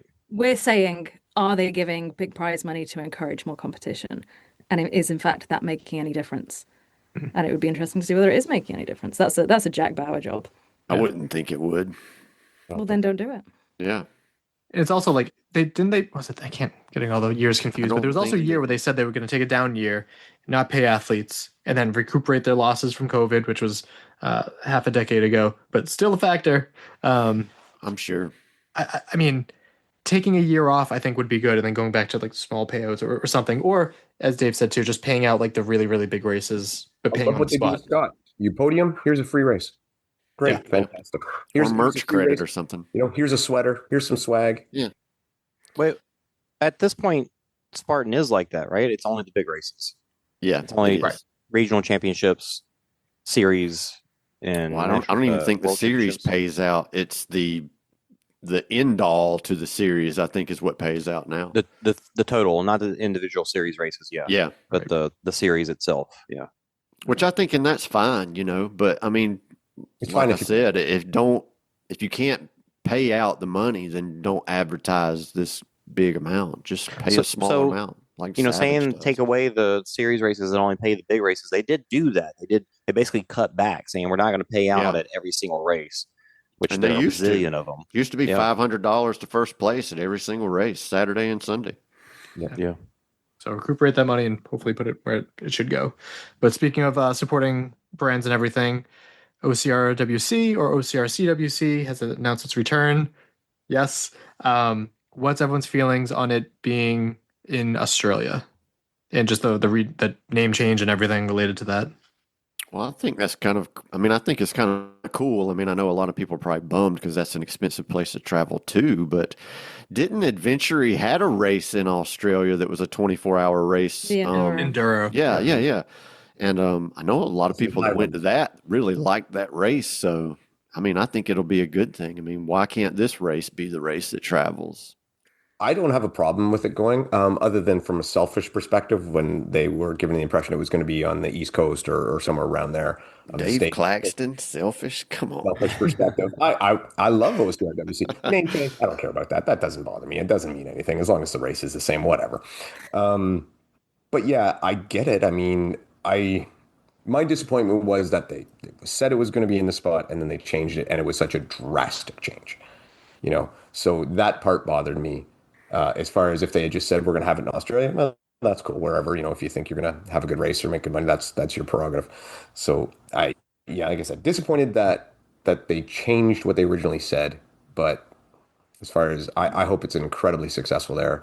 I like OCRWC was far and away my favorite obstacle course race event. So yeah, Did they say it was going to go somewhere else before it went to Australia? I think East Coast in the U.S. They said East Coast in the U.S. Yeah, the original. So we said we were always going to change the date. It was always going to take a year off and move to May. And then I liked that from the beginning. I thought that was a great idea. Yes. And we said East Coast U.S. And I mean, I am happy that it's. I mean, my disappointment has been in people's reaction. I mean, I can't tell you how many messages I've got from people like, I don't understand. What does the name change mean? I don't understand. It doesn't like, ultimately, does it mean anything? Is it changing the race in any way? Absolutely not. It's the same race. It's mandatory completion. It's one band to rule them all. It's the same brand it's always been. Everybody wanted it to be more community focused. It is more community focused. I mean, one of the reasons is there is now so many world championships that there has to be a way to differentiate between them because, to be honest, having the same name as another brand was doing us damage and that's all I'm going to say on that. And just, the only part I'm not happy about is kind of people get really mean. And I think I say this every time. People get really mean. I had to respond to one person who was being really snide publicly. And they're like, why did they lie? Didn't lie. change the details, not cool, not okay, get it. Totally all right for you to be disappointed. I get that. They probably weren't even planning on going anyway. They probably weren't. You maybe weren't planning on keyboard going. troll. Y'all are always saying that it needs to travel the world and not just be in the US. So it goes to the other side of the world. And I said to this person, I was like, hey, so this is Fran, still with the brand. I'm the person who called you over the finish line as you were crying and held your hand over the finish line and gave you a hug over the finish line. And I'm still part of it. So, and it's that thing. I think I take it a bit too personally sometimes when people forget that there are people behind a brand as well. It's hard done. Yeah, but it's. Do you think we're out to get you? Absolutely not. Just trying to make something really cool and really fun.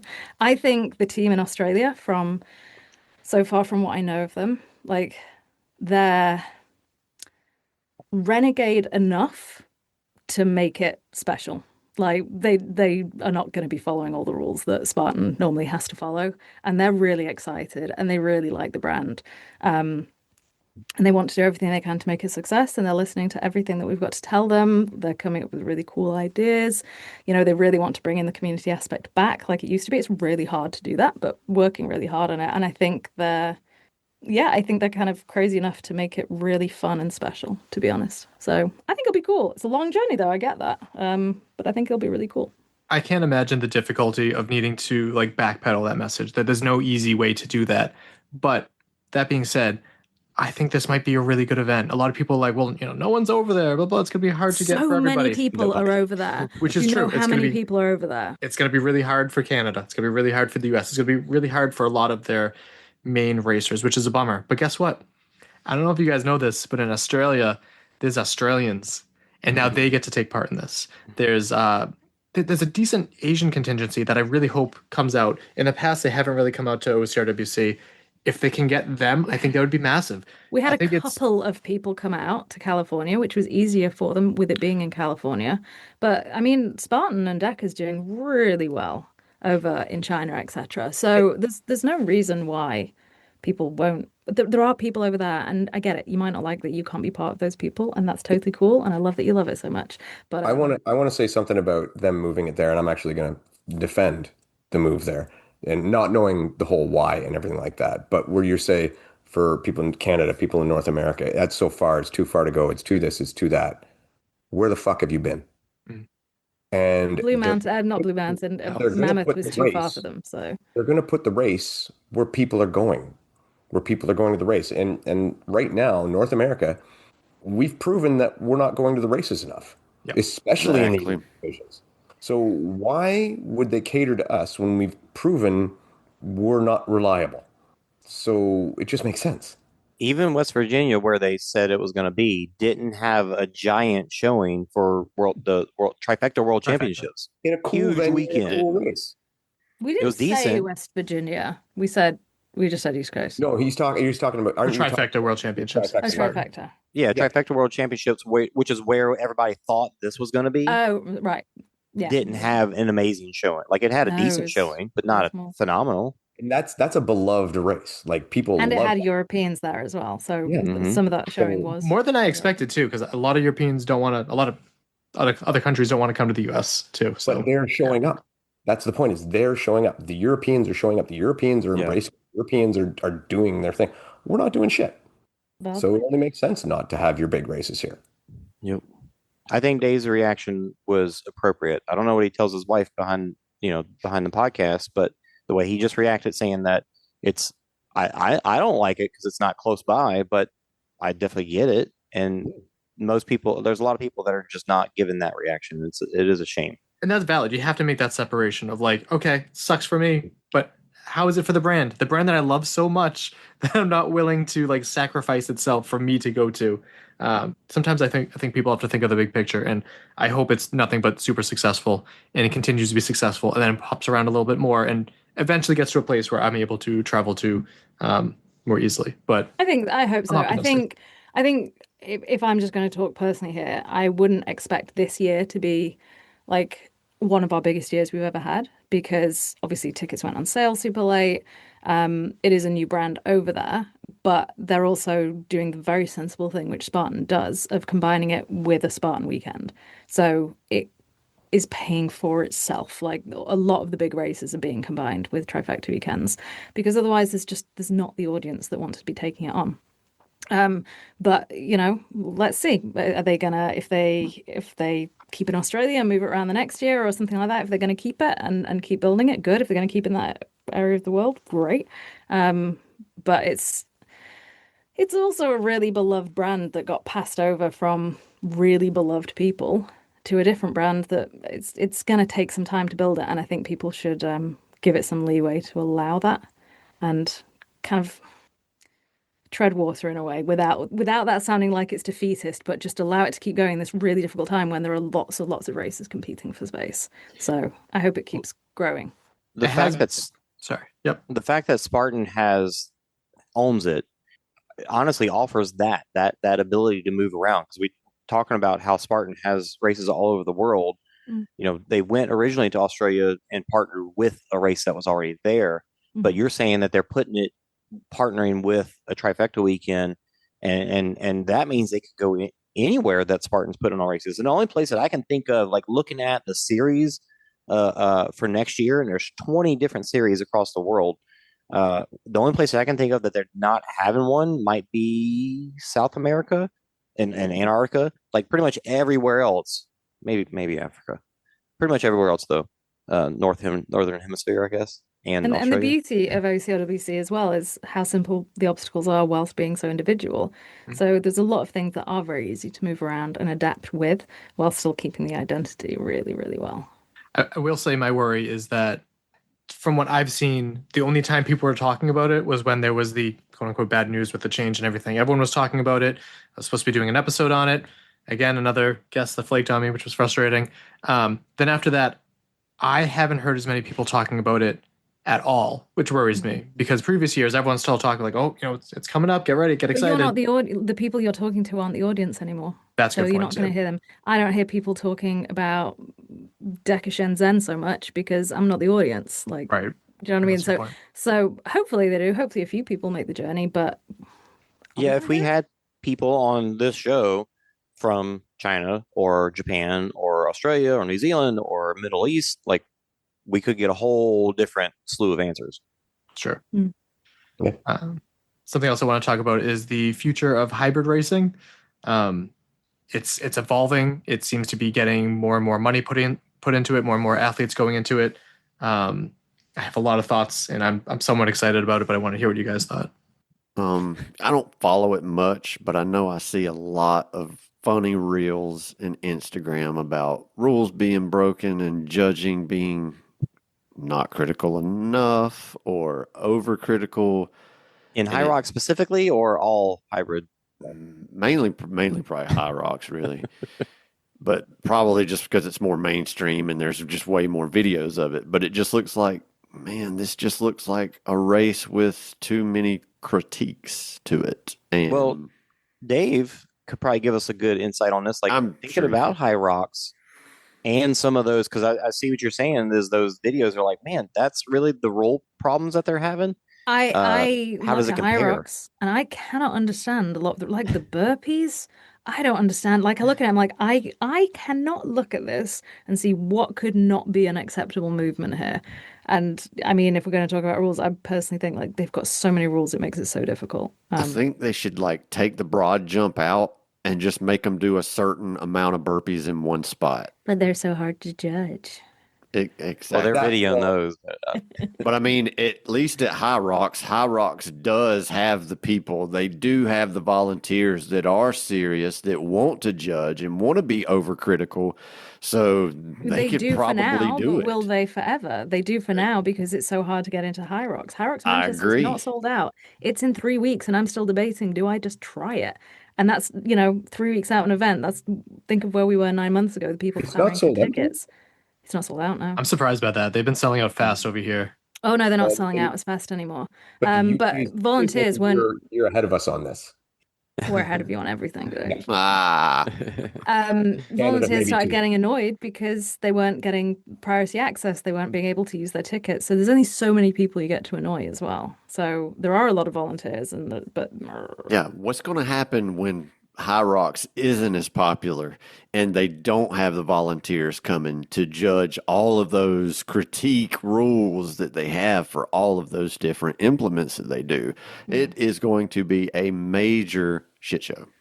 I think having got to know Deca better, and David, I don't want to talk for you on this, but like having got to know Deca better, I think in the same way that this was the reason why OCRWC worked well, is it's quite simple in the way, in terms of judging. There's not as many things that you can question on. You know, like let's look at wall balls and the depth of the squat that you need in High Rocks. Like, come on, it changes. It seems to change a lot, and now people get called out on it, whether it's fair, whether it's not fair. And it seems like Yancy did a really great job with Deca of identifying from the beginning how difficult something may be to judge in a competition format. Whenever you're ready, I'll go. Yes. You go. It's your turn, Dave. You go. That's just my impression. I might be wrong. All right, I'll go back. I'll start with High Rocks first. So High Rocks has two major judging areas of issue, being wall balls and burpees. The burpee thing is a bit of a nightmare with the basically, and I mean, I know the rules, right? Like I've judged Elite 15 for High Rocks. I've judged regular pro races for High Rocks. I've done all of it. The burpee rule is basically, when you drop down, your hands need to be, the back of your hand needs to be within 30 centimeters of the front of your toe. Hard to judge.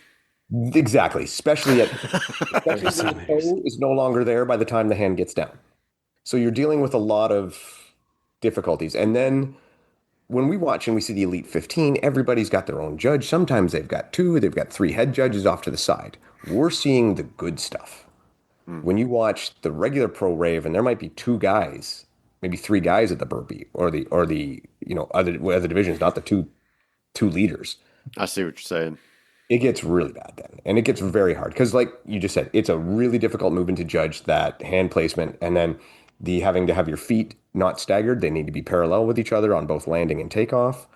That becomes a bit of an issue. And now that they've implemented time penalties instead of like a step back or whatever the case may be before, you're now dealing with, you have to implement every time you have a bad burpee, essentially you're going to give a 15-second penalty. That has to be kept track. That goes through. It's a logistical nightmare. The problem with the wall balls honestly came down to, in the beginning, when they first did it, the rule book was not clear. It just said hips below the knees. The hips are huge and the knees are pretty big too. So what part of my hip needs to be below what part of my knee?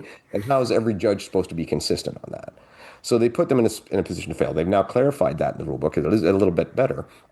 But they've got to the point, again, when the Elite 15 usually looks pretty good on theirs. But when you start watching, I mean, you Hiller videos, all these other videos in there, it's gone to shit. Because you have, again, very disinterested, sometimes volunteers who are just there to get the race. Sometimes you have these amazing volunteers, and that in itself becomes a problem, because then you have a lack of consistency. If everybody's calling the same thing, it's great because everybody's calling it the same way. Even if it's wrong, it's still great because they're all playing fair. But now you might get a judge like me who's like, I know this rule to the T, and I'm going to call you every time. And then you might get a judge that's volunteering to get his high school hours, that's playing on his phone counting to 10, if he's even counting to 10. And that's where the problem. Sounds familiar. Yeah. And then, like you say, where you have High Rocks' issue is, I believe this is that they oversell the events. Yes. So when you oversell the events, you're not going to have enough judges, which happened recently in the UK, where you looked like you had about 90 women waiting in line to do wall balls mid-race because there wasn't enough judges. And it's a travesty. That happened when I was judging as well in Toronto, and I was appalled. I didn't even know that kind of thing happened and that they had set up for that. I was pissed. So I think their biggest issue is overselling the event and trying to capitalize too much too quickly. And I think, unfortunately, it will start, we'll get customer fatigue. I can't imagine a lot of those women who are waiting in that line will be back again. And a lot of women who won't be back are women who aren't allowed to race on weekends. Because there are races in the UK where there are not waves for women at the weekends. Oh my God. And also the clients who don't get to know when their wave is until a few days before. Yeah, that's kind of, I'm trying to book my flights. I'm trying to book a hotel. When are men this age going to be racing? No, there is a race. I don't know whether it was Manchester, London. I can't remember where there was, women. Well, and I mean, I'll take someone of like Scott's level and Spartan in High Rocks. They don't know when they go to an event how many slots there are available for Worlds, if any. So you won't know until like a day before what position do I need to come to qualify for Worlds, or can it even happen? Because sometimes, and I mean, we podcast with Cheryl a lot, who's in that 55 division. She could show up an event wanting to qualify for Worlds and then go, nope, there's no spots this time. Yeah. I didn't realize that. I think something that I thought about when I was at DECA World Champs is something that I think Spartan really, really has as a selling point for DECA, is the people who are involved in DECA have been doing this for years. So like we're seeing these conversations about open races.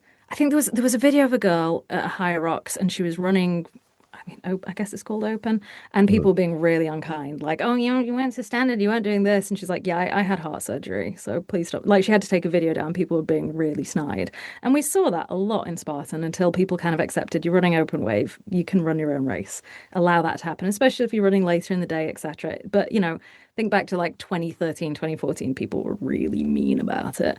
And a lot of the people who are working in Spartan and making DECA happen have lived through all of this and kind of know what's going to come before it's coming. Like, don't oversell the events. DECA World Champs, how many more people could have you got through? There could have been so many more people going through, but there weren't, in order to maintain the race standard and the experience for everyone. Less money being made, of course, but you could put open races through if you wanted to and get more. And they don't. And I think that kind of slow learned growth is going to play in the favor massively, as long as all the potential customers don't get peed off by Hyrox, like you say. I think they're growing way too fast. I talked to Constantine about that, who's like head of, I think, the Northeast of the US when I talked to him. And I kind of said, like, I'm familiar with your events. Like, what are you doing to remedy the situation that happened in New York City last year? Because it was the same thing. It was the first time I had heard how super overbooked it was, and it just completely ruined the experience. Because when you're there to race. Even myself, if I were to be an open waiver, like, I wouldn't want to wait around. I want to get that shit done. So I think that's definitely a huge growing pain that they're having. What has me excited about hybrid racing, apart from all like the judging and everything, is how I looked at it as being very boring, because it's always the same thing. Hyrox is this, DECA is this. Like, that's part of the allure for some people, so they can get a better time and they have like strict things to judge against. But now that there's more events that Dave could probably name, like Lifetime Games and this and that, it has me really excited about it, because it almost starts to make me think a little bit of like OCR in the early days, how like there's more flavor of it in the local events. So that's a big thing that I've been focused on with watching hybrid racing, is how more and more people are coming up with their own events that may be the same every time, but at least there's like a different variation of that same every time. I've got a few questions. Who's Constantine? So I have his business card somewhere. He was like, I met him at the Boston Run show. He was like representing Hyrox. He was the something of like the Northeast for Hyrox in the US. All right, another question, Dave. What is your wall ball? Like, where is the hips and the knees? So now, according to the rules, you need the hip crease below the top of the knee, and they actually do a good job in their rule book now, to showing it. They show they word it properly, and they show a graphic of what it should look like. So they've done a much better job cleaning that up. It took them a little too long, but they have cleaned it up. It's just now, and I love Hyrox, right? Like, I like to go. I enjoy it. I like doubles and relay. I don't really like the solos, but that's just my prerogative. I think they can do well on it. I still think there is more clear up in the word. I would completely redo the way the burpees are done. I've said that publicly many times. I've offered suggestions. And in the past, they have taken some of my suggestions, but it will last. I'm of the opinion, and I've said again this publicly, end of 2026, we'll start to see a decline, just because of, I think they can only grow so much. And I think there will be brand fatigue. When something's become this hot and this popular, it can't last forever, right? It just doesn't. So, but I think it'll still be a viable race, and it'll still keep going. It'll just plateau a little bit and drop down. And I think the judging has improved a lot compared to where it was. So I do think there's a lot better. Yeah. I found the card. A bubble there. Northeast Regional Manager. So. Okay. Yeah, it definitely seems like it's a bubble that's, a bubble popping doesn't mean that it completely dies, but there's although people will say that jump to shark or whatever you want to call it, there's a point that it will. People say that about Spartan now, that it's dead. Exactly. It'll level out. Yeah. But the numbers are not dead. They're still getting lots of people at the races. Like, I mean, Blue Mountain's still getting 6,000-7,000 people at the race. It's far from dead. It's Florida just, was packed. Yeah, it's just the elite wave is not what it was. But news for you, the elite wave don't make no money. No, unless sponsors it's the are there. open waves. Yeah.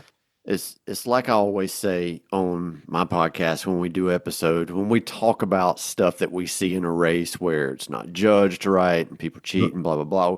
We complain about that stuff, but it's the reason why we do is because we're passionate about the competitive side of the race. Yeah. But we all agree at the end of the day that any race we went to this year, if it was our first race and we were running an open wave, it was a perfect race. Every single one. Right. And I mean, just a way to kind of describe this is when I go to a DECA event, every elite in that race knows who I am. They know who I am before they get there. They know who I am once we get there. They know. 90% of the people otherwise, no fucking idea who I am and don't care because I have no effect on their race whatsoever unless they do something wrong. Right. So that's what I mean by the brands need to focus on that 80% of the people that bring the money in. So, you know, my job is to focus on the elite and the competitive side. There's a lot more where they need to focus on the other parts of it. And that's especially with Spartan and High Rocks is doing that same thing now. So, and unless there's a big brand like Reebok saying, hey, here's $1 bazillion to have these athletes here. Yeah. Dave, the wall balls, are you saying that like the top of the leg should be flat? Is that kind of the idea? So basically, when you do a squat, if you look at the crease in your hip, between your hip and your thigh, you'll see a little crease in your pants there. All right. That crease needs to be below the top of your knee. Which typically makes your leg flat, right? Like your top of your leg? Exactly. And that's why a lot of people will call it below parallel. Right. So it's top of your leg, not bottom of your leg. If your femur has your hips below your knee, you're probably fine. So it's probably tougher for people with bigger rear ends because that they got more mass. It's got to go lower, right? Yeah. Well, it is very different for everybody. Yeah. And people too with like tall people with longer femurs, right? It becomes harder. You know, but they have the advantage on the top end where they're closer to the target. I like your original idea, Dave, where you said everybody should have to sit on something every time they come down. Yep. Well, I like the boxes they have there. I mean, I still stand by that. Me and Tara Jackson just make everybody do it. We push that idea forever. If everybody sits in the box, everybody's fine. And then, like they said, easy to judge. And it evens itself out. A different size box for different people? Farther for me to go while you're also a foot closer to the target, so it evens out. So, but they'll never do it. No. That one, you know, we tried. That doesn't look as cool. Exactly. Sure.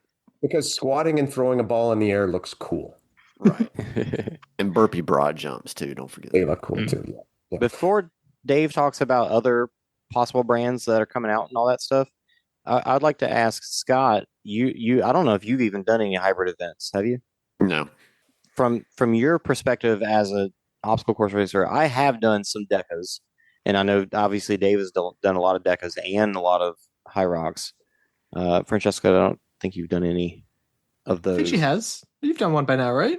Have you done a DECA? I don't think so. Oh no, she's frozen. She can't respond. No, I'm kidding. Am I frozen? No. I was just giving you some more time to think. Sorry. But you haven't, right? Oh, absolutely, I have. Mike, you've done some DECA strongs. Yeah, I've done a DECA strong, DECA. They placed DECA mile. Yeah, we did. That was my favorite. I mean, teams for that's a huge selling point. Which is actually we didn't even talk about that. How like Spartan's trying to tap into like the team format, which I'm not as interested in. But like teams for hybrid racing, yes, it was. I mean, Caitlin and I were not very fast, but we have complete opposite strengths, so it was so much fun. Yeah. I quite like the 2-person team thing for Spartan, and they said it went well, and it's going to keep happening. Another point. I was like Mike. I was kind of like, man, what are you doing this for? And then I know so many women at the gym where I coach are like, oh, this is awesome. This is fantastic. I'm like, oh, nice. All right. Clearly, I have two examples I have to realize it's not why, for me, so yeah. Why it works really well. Oh, balloons. Happy New Year, guys. Peace. 2 examples. So when we were in Croatia, Jessie Graff and her mum wanted to go out and do I think it was the Beast. They wanted to do one of them. It wasn't the sprint, but her mom, who completed the 100-meter course, so she's not, she's really she's strong. a legit ninja. But she was a bit worried about some of the obstacles because of an injury, but they wanted to do it. So we were just like, yeah, let's give this a go. Take a camera out. It'll be really fun. So that's a really good opportunity. And I sent this video to the team when they were talking about it, I was 26 weeks pregnant and did a Spartan something.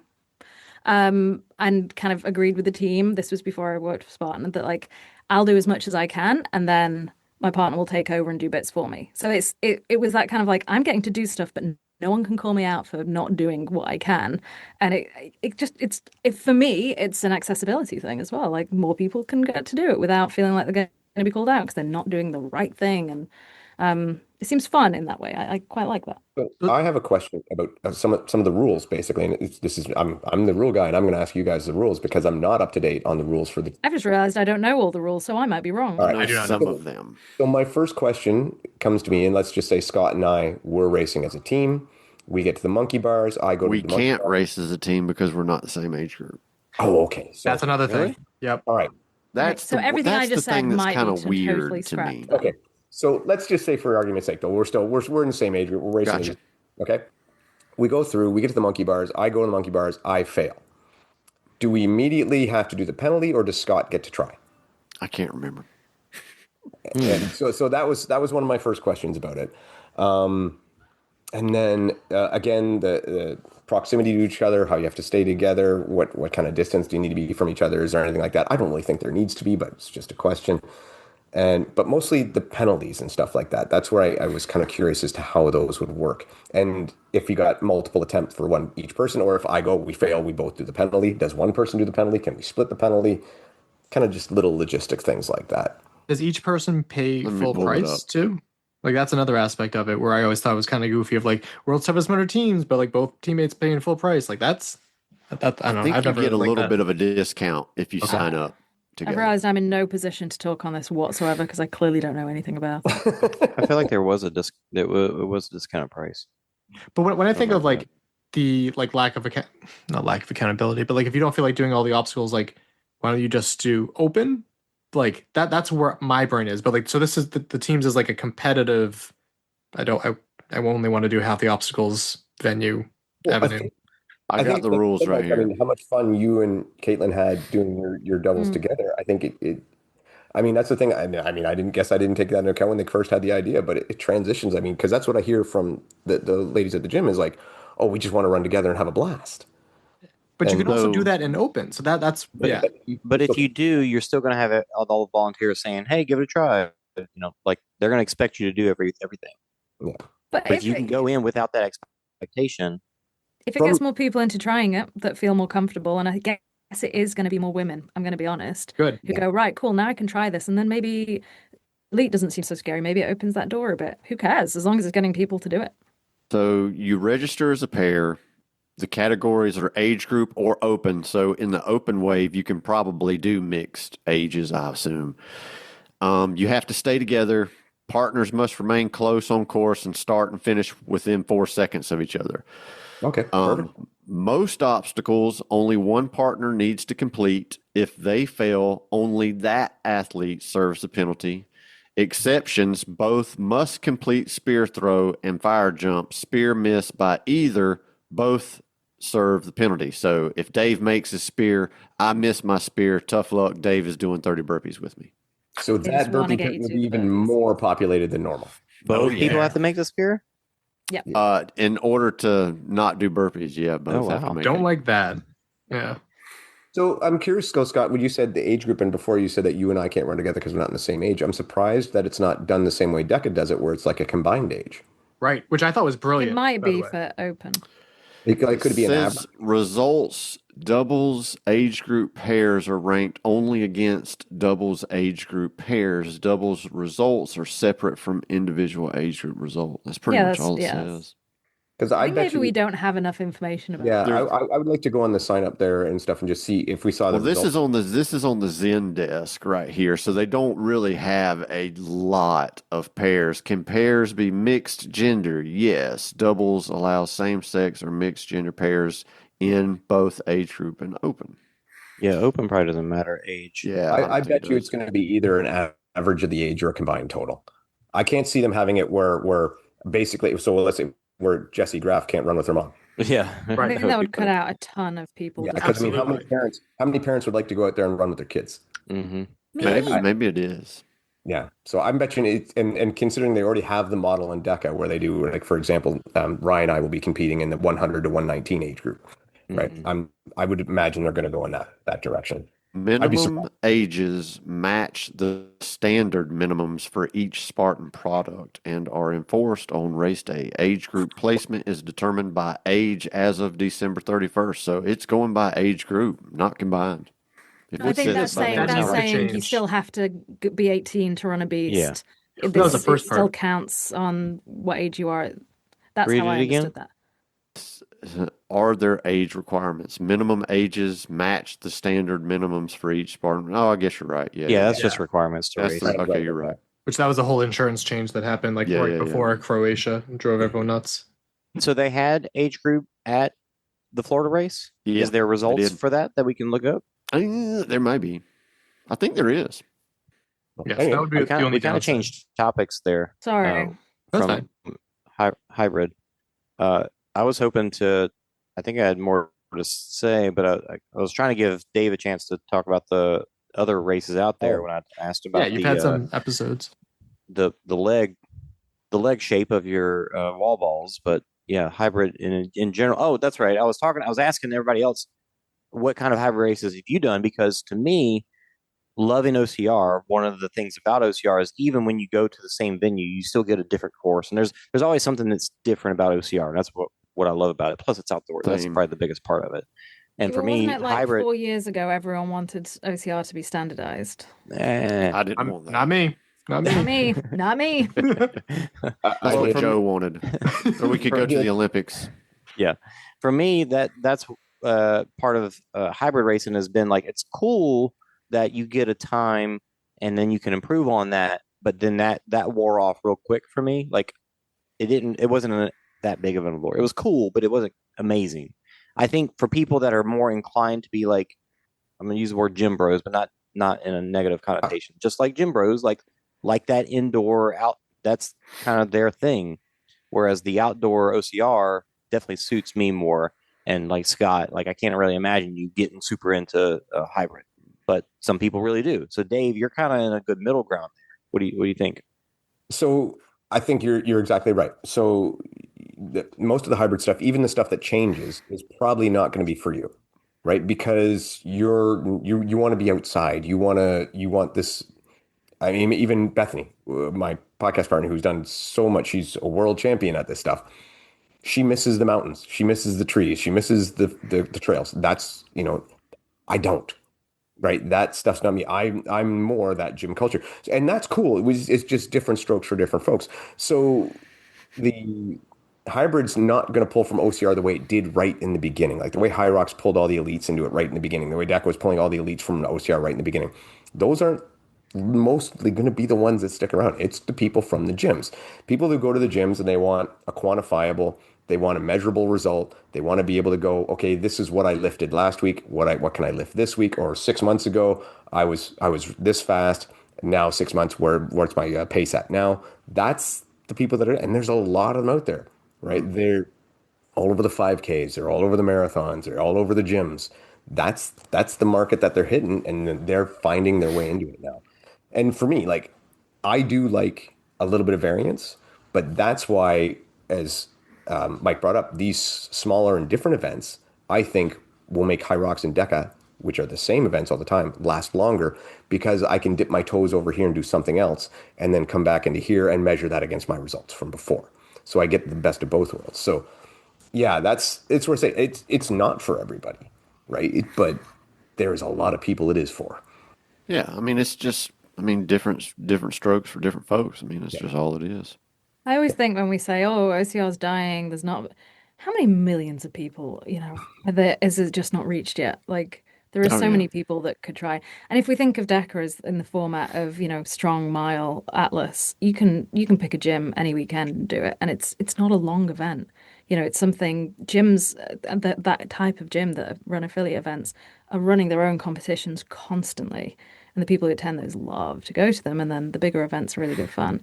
I sit somewhere in the middle. Like, I love being outside. I love being in the mountains, but I go up and down a mountain. I'm going to measure my time and see if I can do it faster next time. When I was doing OCR, I was looking, what's my percentage finish? Like, am I improving? I can't look at the time because it's a different course, but am I in the field? So like, I like being able to measure things. But I also like being outside. So I think, yeah, it could be it's an addendum to other stuff as well. It's a measurable format of fitness that. And honestly, before I got into it, I was like, is it that fun? Is it? And then I saw it and I was part of it. I was like, holy moly, this is really fun. Like, this is crazy. It's ridiculous. It's so exciting. Before the mile championship, Yancy was like, this is my favorite product. I was like, why would this be your favorite over Fit? And then I did it. I was like, oh my God, this is crazy. Like, it's stupid. It's ridiculous. It's so much fun. So there is still, you're not outside. Although I did go to a Fit this year, a Fit roadshow that was outside, that was lovely in Italy. But it's part of a package, I think, for a lot of people.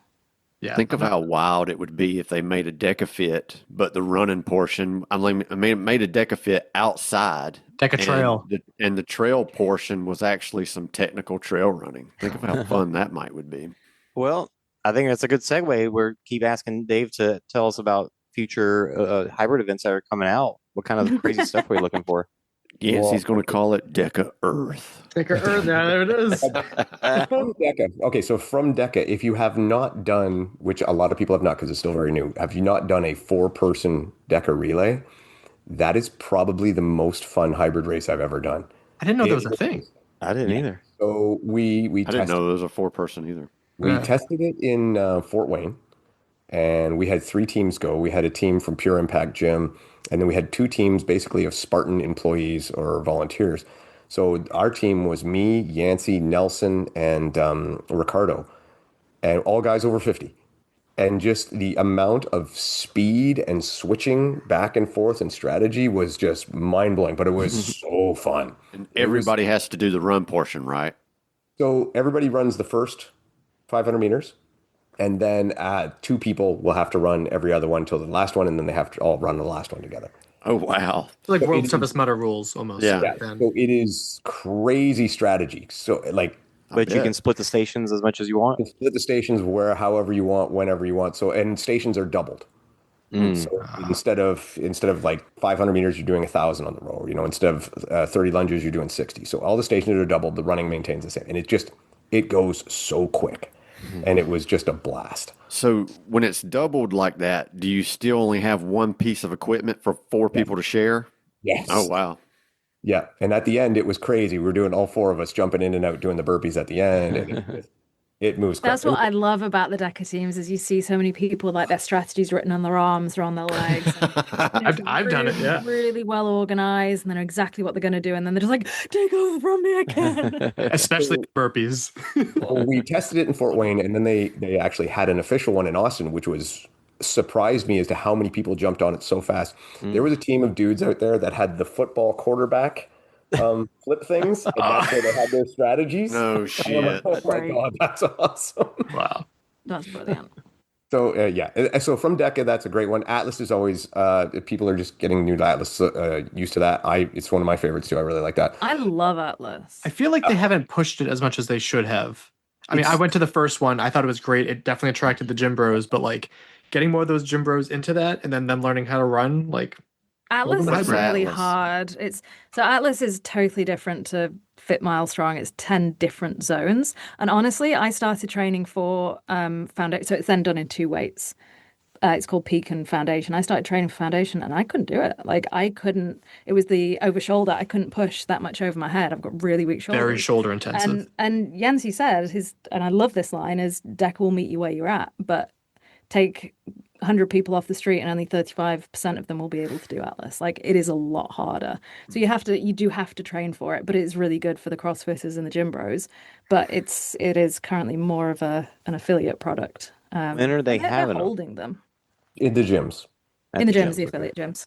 So they're like Is it more like a strong where you just do the stations? Yeah, there's no running involved. So I'll lay it out for you anyway. So basically, you're going to start, and like Fran said, there's 2 different divisions for weights, foundations and peak. So first off is 20 barbell thrusters. All right. So barbell thruster is like a wall ball. You squat down below, and if you check the rules, you can do that. It's listed quite well and very obvious. Squat down below parallel, and then you stand straight up, barbell straight over your head. That's 1 rep. You do 20 reps of that. It's 95 pounds for men in peak and 65 for women. But then it also depends on your age. Yes, and that's the start, Scott. You said That's 20? the lowest. 20 reps. Yeah, 20 reps. So then you do 20 burpees over that same barbell. So it doesn't matter if you stand up all the way. All you got to do is get down to your chest, stand up, go across the other side of the barbell, drop down, same thing. So there's no worries about full extension or difficulty there. After that, you have surrender lunges. So surrender lunges are basically, we're used to reverse lunges where we drop down to one knee, stand back up. Surrender lunges are you drop one knee, you drop down to the other knee. So you're basically on both knees at the same time, and then you stand back up. All right. So surrender lunges, they call it that because you're on your knees. You look like you surrender. After that is ground to overhead. So you have a single dumbbell. Oh, right. Sorry. And the surrender lunges you're using as well. You have a, for men, 50-pound dumbbell, for women, 35 for the peak. There's the lower division after. A dumbbell like over. You can carry it however you want to hold it.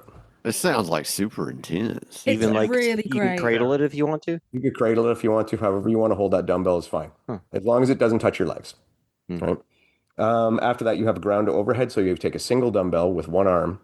It's on the ground. You got to put it straight over your head. Set it back down. Alternate arms back and forth for 20 reps. That dumbbell is 50 Alternating arms. that Can't sucks drop on it? That one.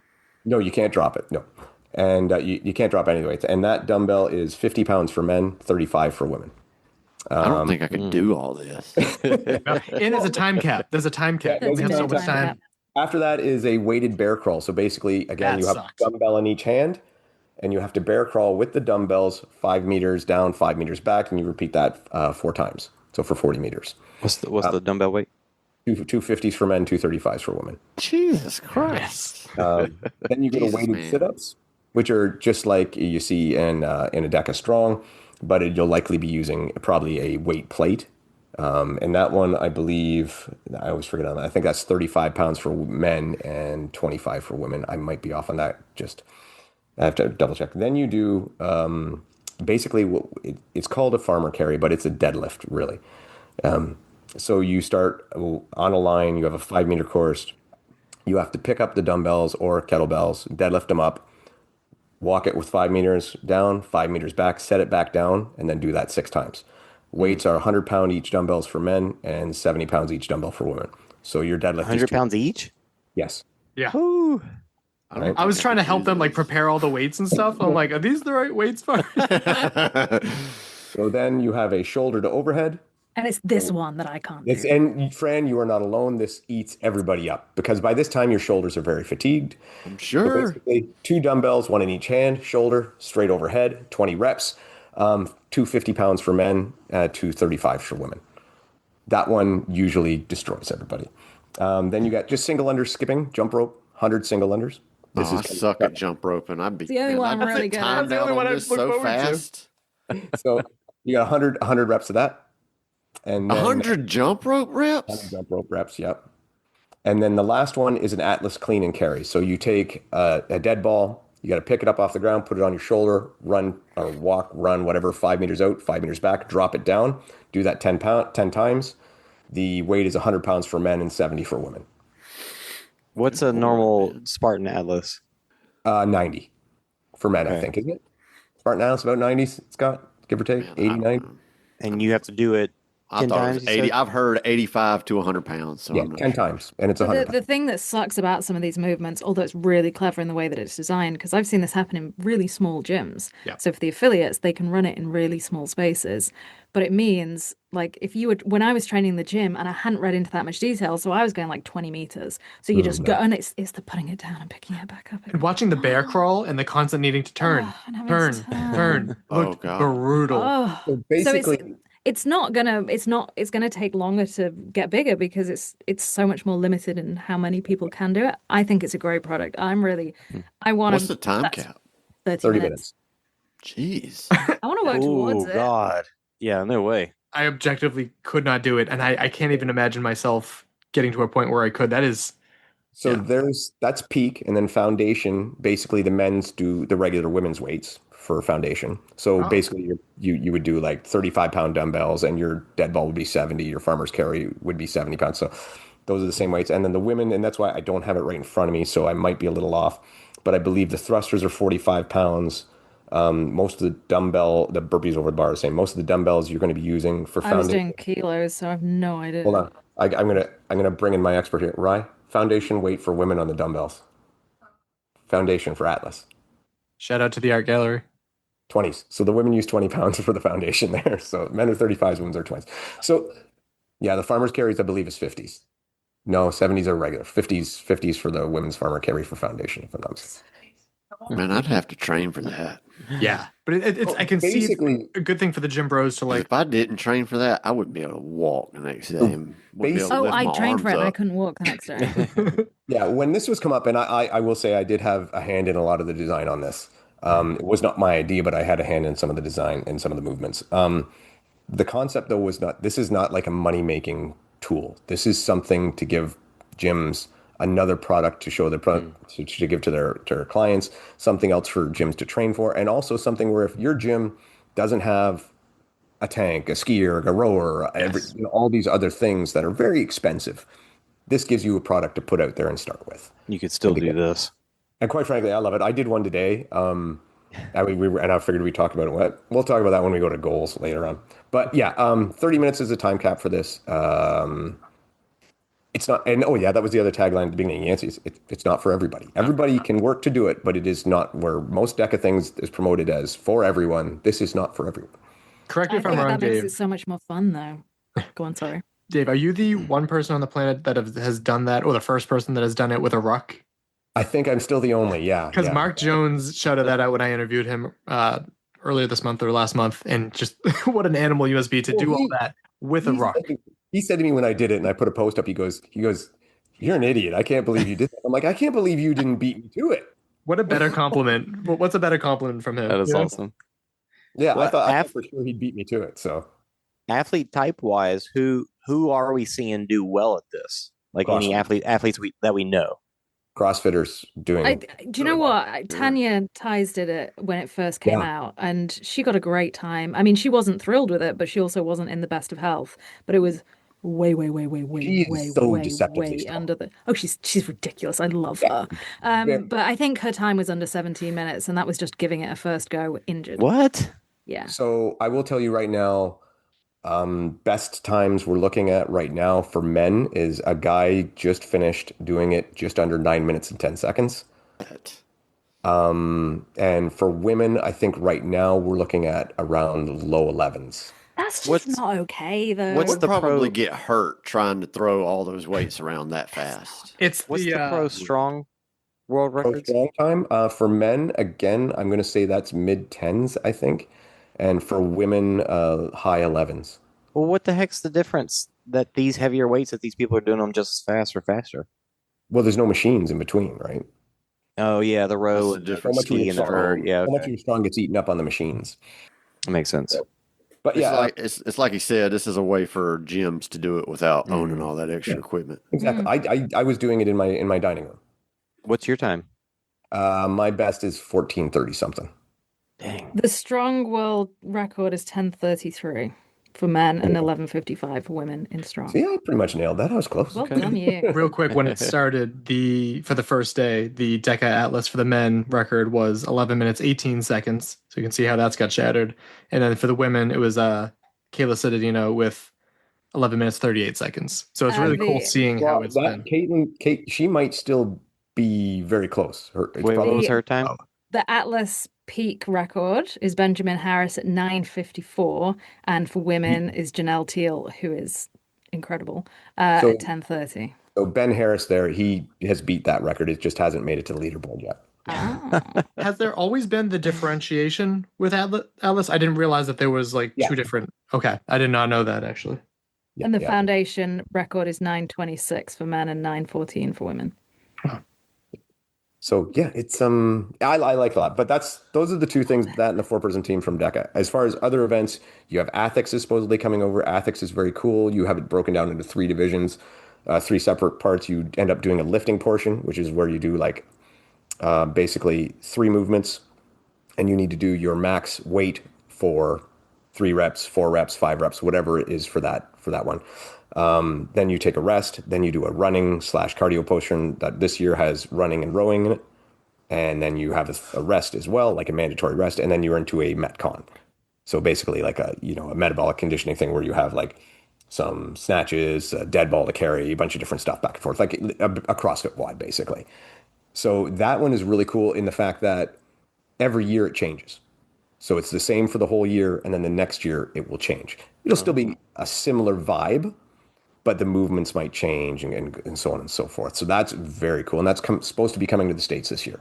And that company, you said, had been like around for a while, but they're just recently getting into hybrid racing, right? Yeah, they did a different kind, almost more of a CrossFit thing before, and then they've come into now focusing more on this. And they again, for glitz and glamour and they put on a really good event. It looks really good. Yeah. There's that one. There's another one we just talked about this week called Xtron, which is really, really grassroots, just starting out. So it'll be interesting to see that one. But it starts with a virtual thing to qualify and go on. So it's very interesting. What are the, you have to have an X in them. It's very important to put an X on these things. And then what other ones was there recently? There's so many ones that I call like clones of High Rocks that are just, different orders or slightly different thing. And the UK is just full of them. They're getting like one every. So many in the UK. There's a brand called Deadly Dozen who's been around for ages. Oh yes, thank you, Deadly really Dozen. Nice.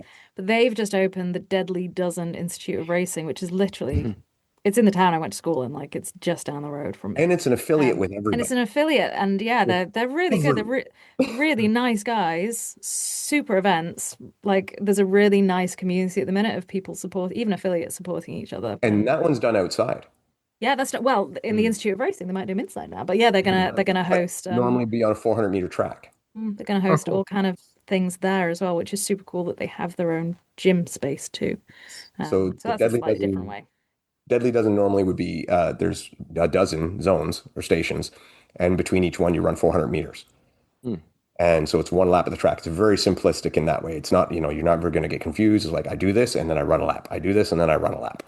And there's plenty of tracks around. That's cool. Yeah, it's a good concept. All of the stuff you do is very basic, like gym equipment weights. So there's no machines. That's very cool. Nothing. It's just dumbbells, kettlebells, weight plates. There's not even any barbells.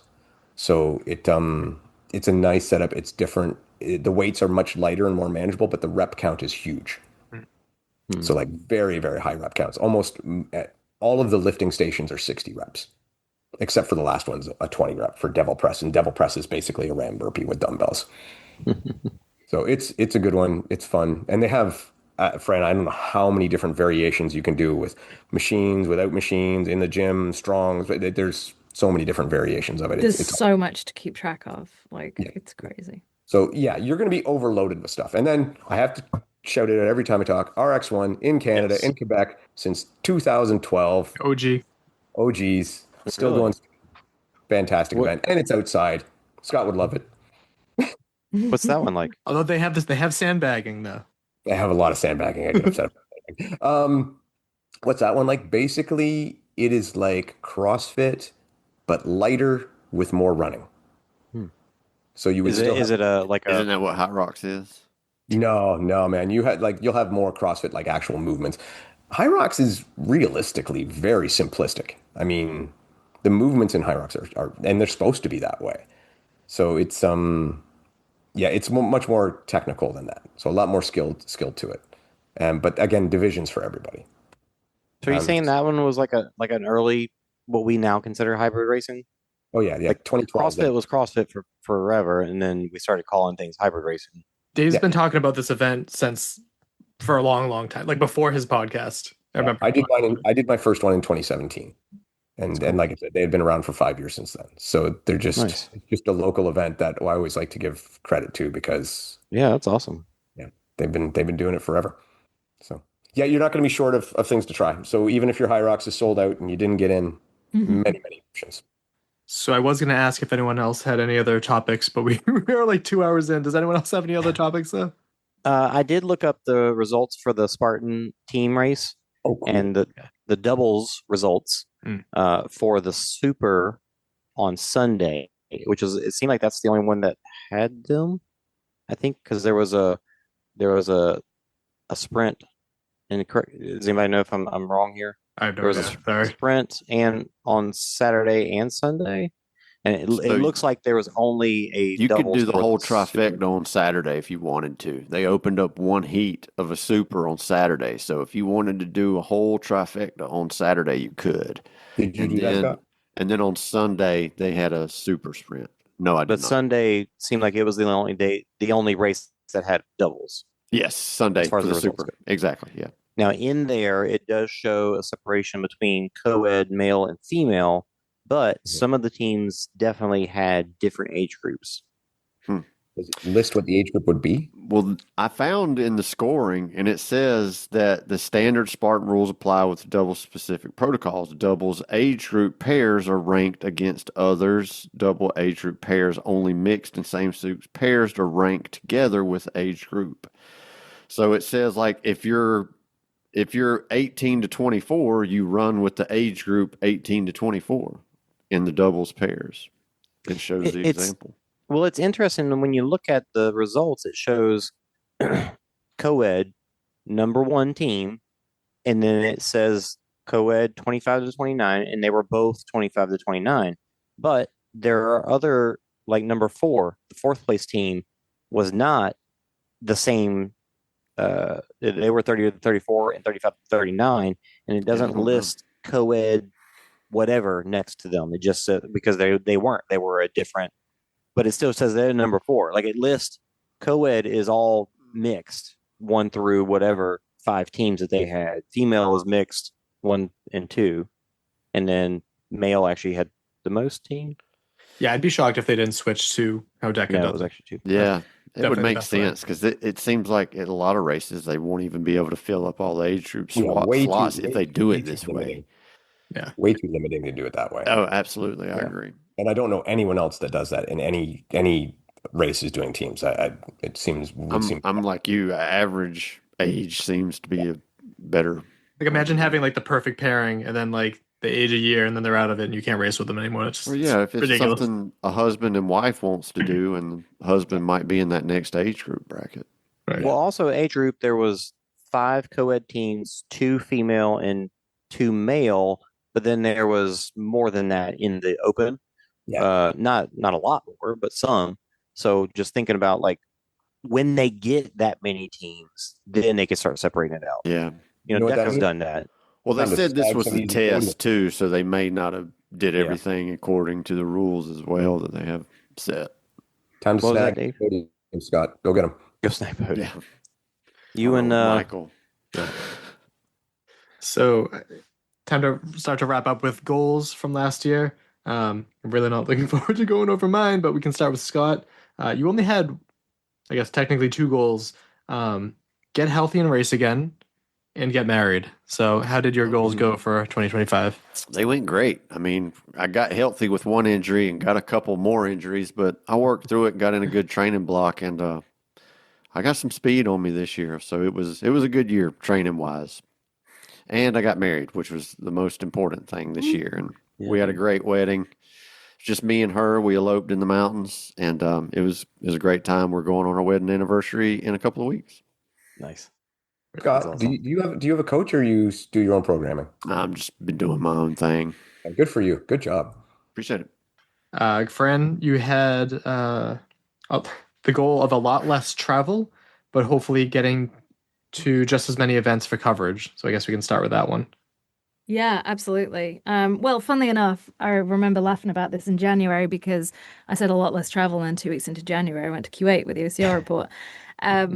But between that and then kind of coming to world's toughest mudder, my work travel slowed down a lot. I spent a lot more time at home. I managed to take my daughter away a lot away. We went to the States for 10 days, just the 2 of us. It was amazing. Like, I spent a lot more time with her, which was the reason for not wanting to travel so much, because I think I've done a lot and she was starting to notice. But in the same vein, I did a ton of amazing events. Q8, World's Toughest Murder, Morzine. I went to Italy for DECA, Croatia. I can't even remember. Like, yes, there's just still been tons of coverage that I've been able to do as well. So I'm going to say yes. Yeah. Yes. In fact, I got a bit bored of how little I was traveling at one point, but yes. And then you said that was also because you had just joined the DECA Europe team too, so that'd be a factor. And then in your personal life, you also said schoolwork, and you said there would be some upcoming tests. You didn't really say specifically what the tests were, but you were gearing up for some tests. I think you finished that, right? I have not finished school. I've still got another. I technically finished the end of this year, and then I've still got another couple of years to go. Schoolwork, yeah, I've been doing my schoolwork. There's just a ton to do. And tests, that was probably a elective exam that I chose to pause until, because I can take it in June or December. I chose to pause it in June because work got too busy, but I have to do it next June. So, but yeah. And then there was one that I don't think you did, because if you did, we didn't really talk much about it. But is this a trail race? Yes. So you said running alone at night in isolation, an overnight trail race.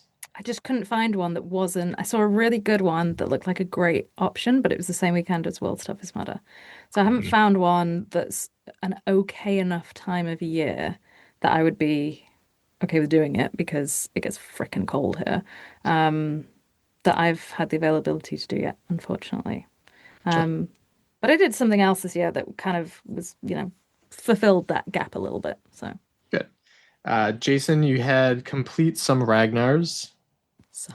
I did one, because there was one here in the DFW area. Actually, I signed up for the Black Loop, which, if anybody knows anything about Ragnar, I usually run as an 8-person team, and then you can also do an ultra team, which is 4 people, and then there's a Black Loop, which is 2 people, and I couldn't get anybody to join me, so I ran the whole thing by myself. And which you run as a team in the Black Loop, like together normally. So I still did the same distance that I would had I had a partner, but it still was a lot of fun. That's awesome. And then you also said run the Cowtown Ultra. I did. I ran the first street, road race that I've done in years, and I've never done a road marathon, and so I just went straight to the road ultra because it was an option. I was like, why not? So I did that and completed it fairly well. It was a good time. It actually gave me a pretty good appreciation for road races that I didn't really have before, like seeing all the people that come out. I mean, it's a good one. A lot of people come out. A lot of the neighborhoods come out and have tables along the way, and everybody's trying to hand you stuff, whether it's alcohol or food or whatever. And it's lots of bands. It surprised me. It was a good time. Then you also had 100 miler. I signed up for the Sangre de Cristo in September, and I put in probably not too many miles, but all the traveling that I did leading up to that, I felt burnt out going into it, and then I gave up. Well, towards the end, I'd made it 86 miles, and I'm ready to go back next year and finish it up. And then you said make the OCR report better and improve everything, but also back off a little bit. No more back-to-back weekends of being away from Declan. I did that fairly well. I still had some back-to-back weekends in September and October, which is just the normal busy time of the year. And so now I'm ready to back off even a little more next year. Like I'm, finding the balance, basically. And then Dave, and also all the while think of goals for this upcoming year too. Dave, you had continue to help hybrid racing with officiating and progressing it forward. I think I did that. I think so too. I'm sure that's been difficult. And then you also had, and this is a lot here, especially predicting it this far in advance, for Deco Worlds, or as Caitlin wrote it, and thanks to Caitlin for writing these down, Deco Words, 4 podiums. You wanted 3 relay podiums and 1 competitive podium. Okay, so didn't quite work out exactly according to plan because my original partner I was supposed to race with this year was not able to go, was not able to compete this year. So that changed all that, and that's when I switched to the rucks. And so I ended up getting 2 world's podiums on my own. So I'm still calling that a success. Oh yeah. And then mine were, God damn it, get to more events.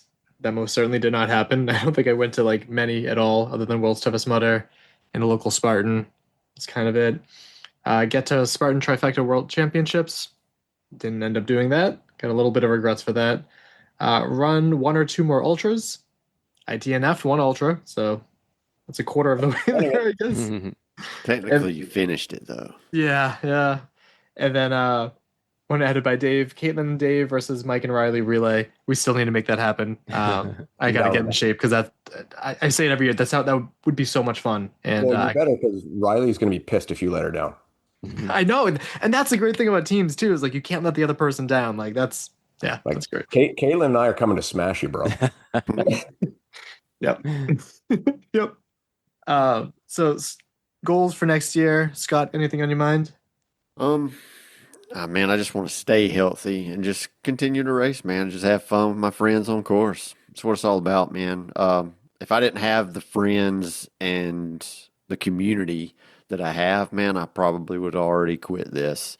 It's just so fun going to the races on the weekends and just seeing all the people that I can compete with and people that listen to my podcast, man. It's just, it's overwhelming, and it's my way to get away from the work grind and just lose myself in my people, man. And I'm just looking forward to another year of that.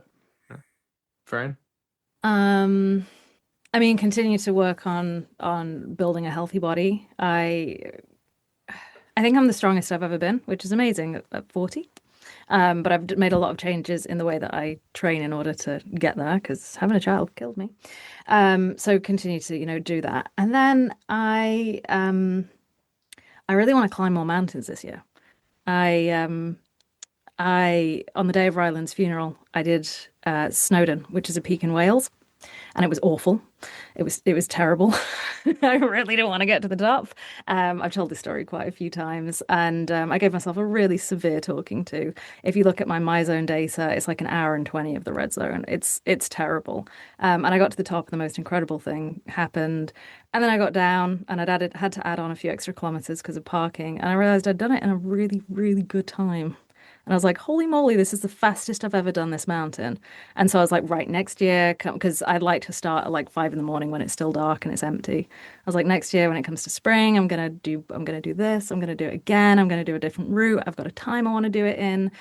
Then I was talking to Kirsty Hyams, who does a lot of rock for Decker, and she's doing something called the Fan Dance, which is an SAS selection race in the UK, in Wales.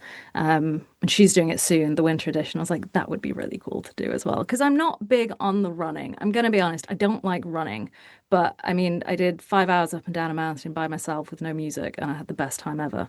So I think that kind of fills the gap of running by myself at night.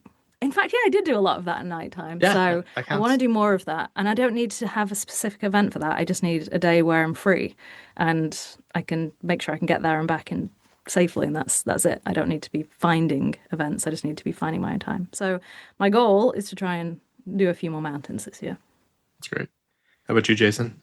I do have to say that while I was in the UK for World's Toughest Mudder, I stayed for the rest of the week. And while I was out there, I traveled around and did some of the mountains and hills in the area, UK and Scotland particularly.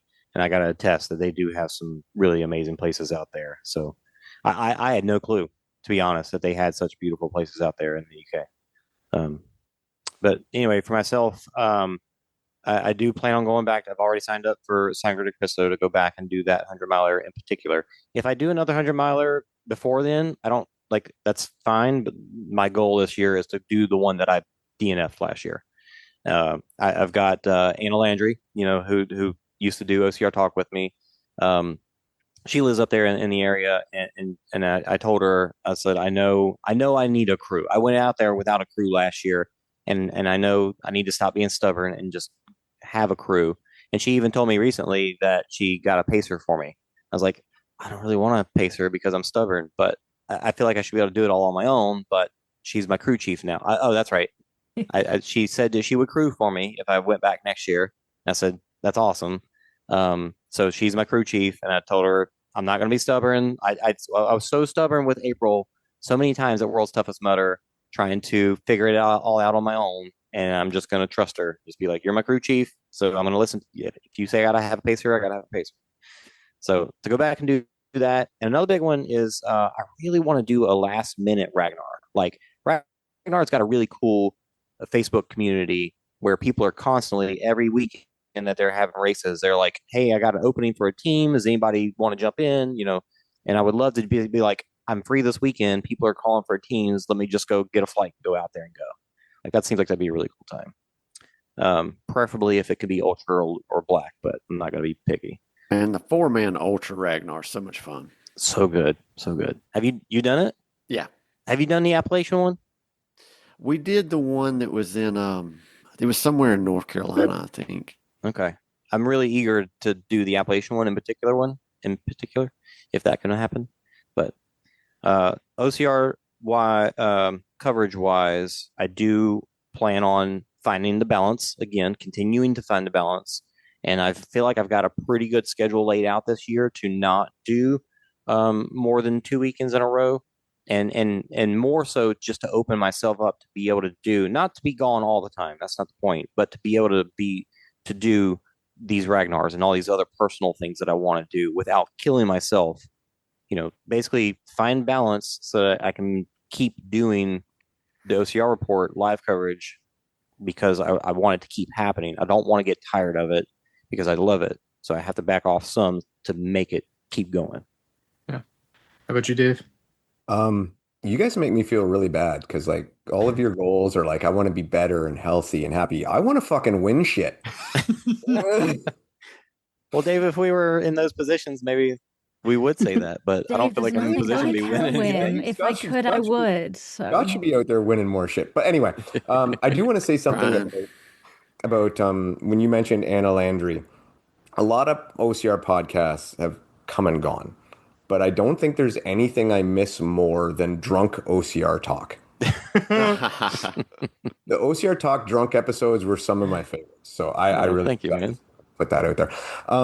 I was thinking about that because I kept seeing Jason sip what looks like a Mike's Hard Lemonade, and I was thinking about the drunk OCR episodes. Those were good episodes, man. They were great.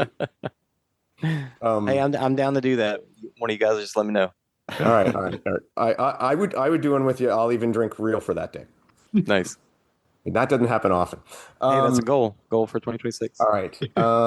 Okay, I have a question about goals because my wife and I had a discussion just before I came here. I was at the gym just before we came here, and we had a discussion. I had what was going to be a goal for 2026, but I did it today. Does it still count? No. I don't think so. But congratulations. That's what she said. Yeah, you gotta pop it on. Overachiever.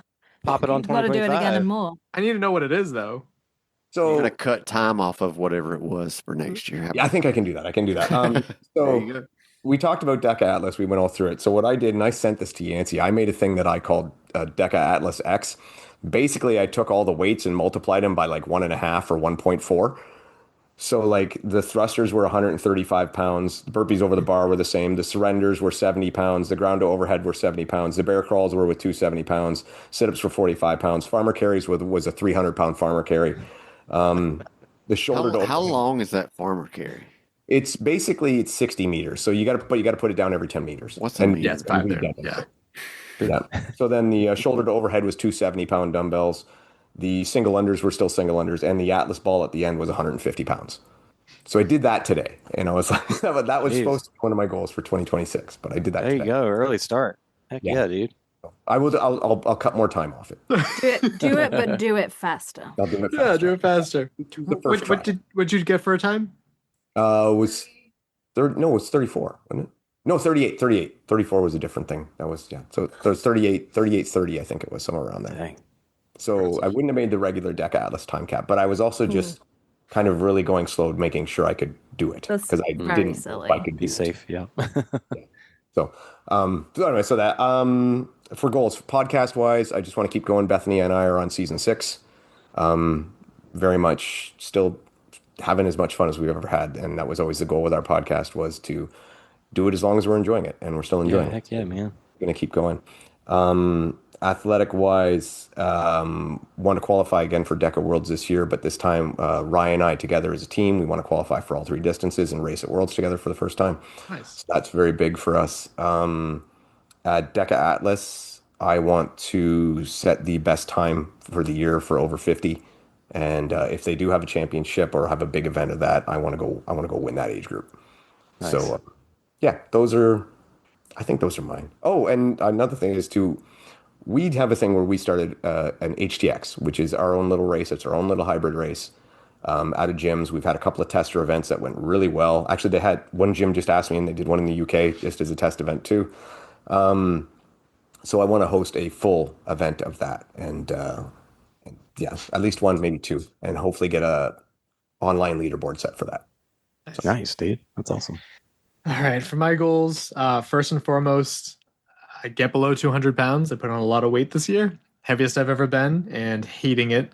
I think my DNF hit me harder than I thought, because right after I'm like, oh, let's just focus on Caitlin's race, and then I never got back into it. So losing weight, I think will be good. I want to get back to the old awards I used to do for my local running group, which is the consecutive running day awards, where you do at least 2 miles every day for at least 90 days. I'll see if I can go for the full year. That'll keep me accountable. The New England Award, which is racing in every state in New England. I haven't really been traveling as much for races, and I'd like to get back there because there's some fun events that I haven't done before, and I want to get into those. I'd love to push again and go for what I did in my prime, which was the Iron Runner Award, which is 250 race miles, and the Trailblazer Award, which is 150 trail race miles. I think I want to get a revenge on a Spartan Ultra, just not Vernon, New Jersey, because I had no business. Come to no. That's elevation. That's not helping. That's not helping my issue here. But you'll be in Europe anyway for World's Toughest Mudder. I heard that event was extremely difficult. I might go to it, but I'm not raising that one down. So I'll find a what? Go to Newberry, Mike, and you can stay with us. That'd be great. I know I can do it. One too, mileage wise, I can do it. But I need to lose weight, and then that's going to help me hopefully from keeping I keep tweaking my back, and then I'm out for a day, and it's the worst. That's the worst. And then I also want to get. So I originally started. We had a race team. I'm Stefano running. We disbanded years ago, but I kind of want to get the band back together and finally do my first Ragnar with all those people. I've been talking to them hey, it's been 5 years since we've all talked. What if we, get in a van and get all sweaty and nasty on each other? And so, yeah, that's not worse. You'd rather do a road than a trail? I would rather do a trail, but these people I think would rather do a road. Ideally, I'd like to do both. So those are my goals, and hopefully I hit at least one this year. You've done the 2 miles a day in previous years, hadn't you? Yeah, the last 2 leap years, I got 366 days, which I was pretty proud of. And it did keep me accountable. Some nights I'd be out there 11 at night doing my 2 miles, and it kept me accountable, and I need some element of that because I have a nutritionist. I've dialed in my food. I know, Jason, you think I eat ice cream all the time because I post about it a lot, but my eating's better than it ever has been. More fiber, this and that. Things have been better, but I need to move. I need to move without hurting myself. And when I tweak my back, it's feels like my soul's leaving my body. It's horrible. So hopefully I get that under control. So yeah, if we want to go around and plug the shows again and plug anything else that you want to shout out as well for the upcoming year, Scott. Just follow us on Instagram and Facebook for I'm a Spartan podcast. I do shows maybe once every week, maybe once a month. You never know. It's a surprise. Selfishly, I'm a little jealous with how much you say people come up to you and say that they listen to your show. That's awesome. It must be the best feeling. It's really cool, man. And when I do the ultras, man, part of me getting out of my head in the ultra races, when I'm on my second lap and I'm passing all the open people or they're passing me, I say, good job, man, by everybody I go by, because I quit thinking about if I'm hurting, and it just makes it go by faster. And I bet I passed 20 people in Newberry that they said, hey, I recognize that voice and I listen to your podcast. So, I mean, it is, man. It's overwhelming, and it makes me want to keep doing the show too. Right. I mean, find us somewhere whenever we post. On the OCR Report podcast YouTube channel. Yeah, we've not posted for a long time, but we're going to come back in 2026, revitalized and something else. I'm not sure. It'll be adjacent. It'll be there. And then to follow on from Jason earlier on, also coverage. Find that OCR report and the Spartan YouTube page. I am like Scott. You will know my voice. You will not know what I look like, and you'll be like, "Oh, it's you." But yeah, we do a ton of coverage, and it's really good. So watch it. And Fran, I appreciate you staying up well past midnight for this too. It's okay. Thank you for having me, Jason. Hey, we show your face at the OCR report. I know the Spartan races don't, but we do. I don't need my face being shown, but thank you. OCR Talk. Pretty much anytime I go to a race and we have coverage is usually when I'm doing an episode for OCR Talk as well, typically. And that'll come out like later on after that. All of our podcasts for the OCR report, including Obstacle Running Adventures and Fran and Carlo Get OCR Adjacent, all can be found obviously on the podcast apps, but also on the OCR Report podcast is the name of it. The OCR Report podcast YouTube channel. They're all up there in video form. So if you want to watch it, you can. And then, of course, all of the OCR Report coverage, whether it's live or post-live or whatever it ends up being, is all on the OCR Report YouTube channel. And all of the races that I go to, I try to make all obstacles video too of that race. And that's all on there on the OCR Report YouTube channel too. So all over the place. Dave? Well, I guess first off, you will be able to see me at just about every major DECA event in North America, handing out no reps and unjust penalties. And all sorts of things like that. So I'll be there continuing to do that and probably even expanding more. So, by the way, thank you for everyone who comes by and helps and volunteers and steps up and takes it seriously and does a good job. We really appreciate it. It's been great. And if anyone ever has any questions or stuff about rules or regulations or whatever, just message me. I am easy to find on Instagram at ugly.dave. Still going, like I said, season 6 with the OFX podcast. We'll keep going until we run out of gas, which doesn't seem like it's going to happen anytime soon. As well on the Not So Live show with Matt on Hybrid Fitness Media, just about every week there. And just, like I said, on Instagram, I'm the most accessible official in the world. So whatever you need. But yeah. Jason, I didn't give you a compliment. I love your shirt, and I kept glancing at it. Flipping awesome. That's very you. And Dave, I hate you a little bit. It's not your problem, not your fault at all. But the first New England Deca Fit is World's Toughest Mudder weekend, and also the local Spartan weekend, and that's the worst. Because I was so excited for us to finally get one. Yeah, and out of your control, I know, but figured out. Yeah. They don't. There's a lot they don't consult me on. Well, maybe they should. I agree. Just give me more control. That's all. I'll have it all. I want less control. I want less. And then Caitlin and I, Obstacle Running Adventures, we're heading towards episode 500 soon, which is wild to think of. Crazy. Yeah. And then also want to plug the New England OCR Expo. We're having it yet again at Ultimate Obstacles. It's going to be March 28th, 2026. And hope to see a lot of people there. We're hosting a Deca Strong. We are having a 100-meter ninja course, a teddy bear crawl, and a kids course, like a whole bunch of events. Should be a good time. Lots of cool vendors. And crazy. That's huge. When's that one? That's March 28th. So mackerel. Yeah, it's the 4th year we've done it with me on the board, and it's a lot of work with our meetings and everything. But when it all comes to fruition, it's great, and it's helping preserve what we have left for OCR and hybrid, celebrating that too in New England, because we've lost a lot of great race brands, and want to concentrate on what we have left. Okay. Awesome. Well, thank you all so much for taking the time, and thank you. Yeah, always look forward to talking to you guys. Thank you, Mike. Thanks, guys. Thank you. Thanks, Mike. Welcome back. Thank you to Scott, Fran, Jason, and Dave. Again, please go and check out their shows. They do really good work. If they didn't, I wouldn't be having them on the show. That's why you don't let me on it.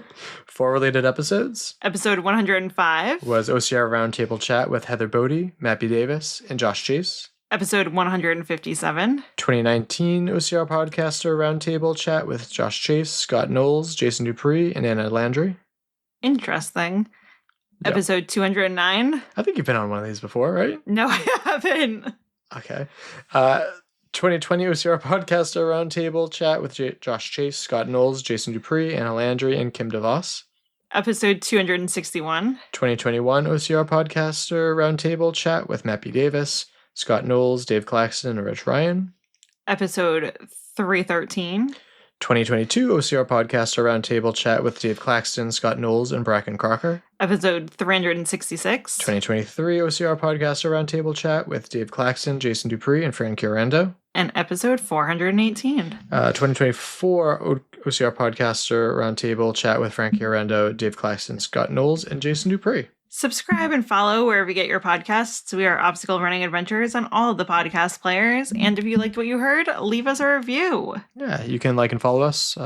Facebook we're there, mainly on Instagram. If you want to reach out, send us a message, we will respond to you. And if you want to support us financially, you can go over on patreon.com. Lots of behind the scenes perks there. You can support us for as little as $2, as many as $10. Coming up next was going to be about Obstaplunge, but the roads weren't plowed and we were not able to get there. So I am in talks with 3 potential guests right now and have been since late December. Ooh. And those aren't even related to the Savage news. So I don't know if I'll be able to do a Savage episode because the heads of that company have been very difficult to hear back from. So we'll see. But yeah, we'll see. Caitlin got a joke or a quote to end this? What do you call a jacket that goes up in flames? A vest what? A blazer. Nice. And then my quote says, find the small flickerings of joy and hope in your life and are more than fleeting moments. They are real meaningful connections that are tethered to a deeply fulfilled life. Nice. Well, that just about wraps it up. My name is Michael Stefano. My name is Caitlin Ritter. And Timber's trying to get on the mic. And we'll talk to you next week. Bye. Thank you for listening. If you enjoyed this episode, please subscribe on your favorite podcast platforms so you don't miss our future episodes. We would greatly appreciate it if you write a review. Reach out with feedback on social media. But most importantly, share the show with a friend or family member. Our intro song was Streaker by Straight Up. And our outro music is I'm Paul by The Best. Hey, Lucy! It's my world recording in progress. So how do your friends? Oh, yeah? We got Scott, we got Fran, we got Jason. How you doing? That pretty little dog. She's so tired. She's super tired. Caitlin took her to the trails today, so. Those ears look so silky. Yeah. I feel like a lot of people, it's like Stockholm Syndrome. It's like everyone's drinking it, so they're like, yeah, I like it too. And then eventually they get into IPAs, which are bitter and disgusking, and some people like, yeah, no. It's like that peer pressure thing. I think craft beer is a crude joke on Gen Z. I think that people try to manipulate them, and it's just funny. See if they'll drink it. Like Malort in Chicago. Like the what? Malort. Sure. I don't know what that is. Jepson's Malort is the most foul thing. I can't even, it's the most bitter, like no one enjoys it, but like when you're in Chicago, like, hey, let me get you like a shot of Malort. And then you drink it and then you just see the reaction because it's horrible. Sounds like Michael's the closest thing to an alcoholic out of all of us. Well, I am my mother's child. So. All right, new year, same mic that wasn't working last year, but on a computer that is freshly cleaned and organized, and storage is looking good. So hoping that I don't sound like a robot like I had in the past with this really nice mic. That's should be fine. It glows like certain colors when I talk certain things. I don't know how long this test should be because usually it doesn't turn into robotic until after like a certain time, but everything looks good. And this might just be a blooper thing at the end of the outro because I don't know. I don't know how this is going to sound. I hope it works. Because it's going to look a lot less ridiculous than me doing this with a gaming headset on. But let's check it out. So let's get to the round table. Caitlin.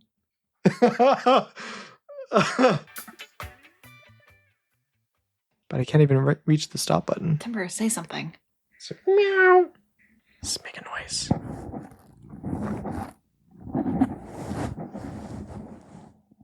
I think you got that. Good boy. Does that feel good, Tim?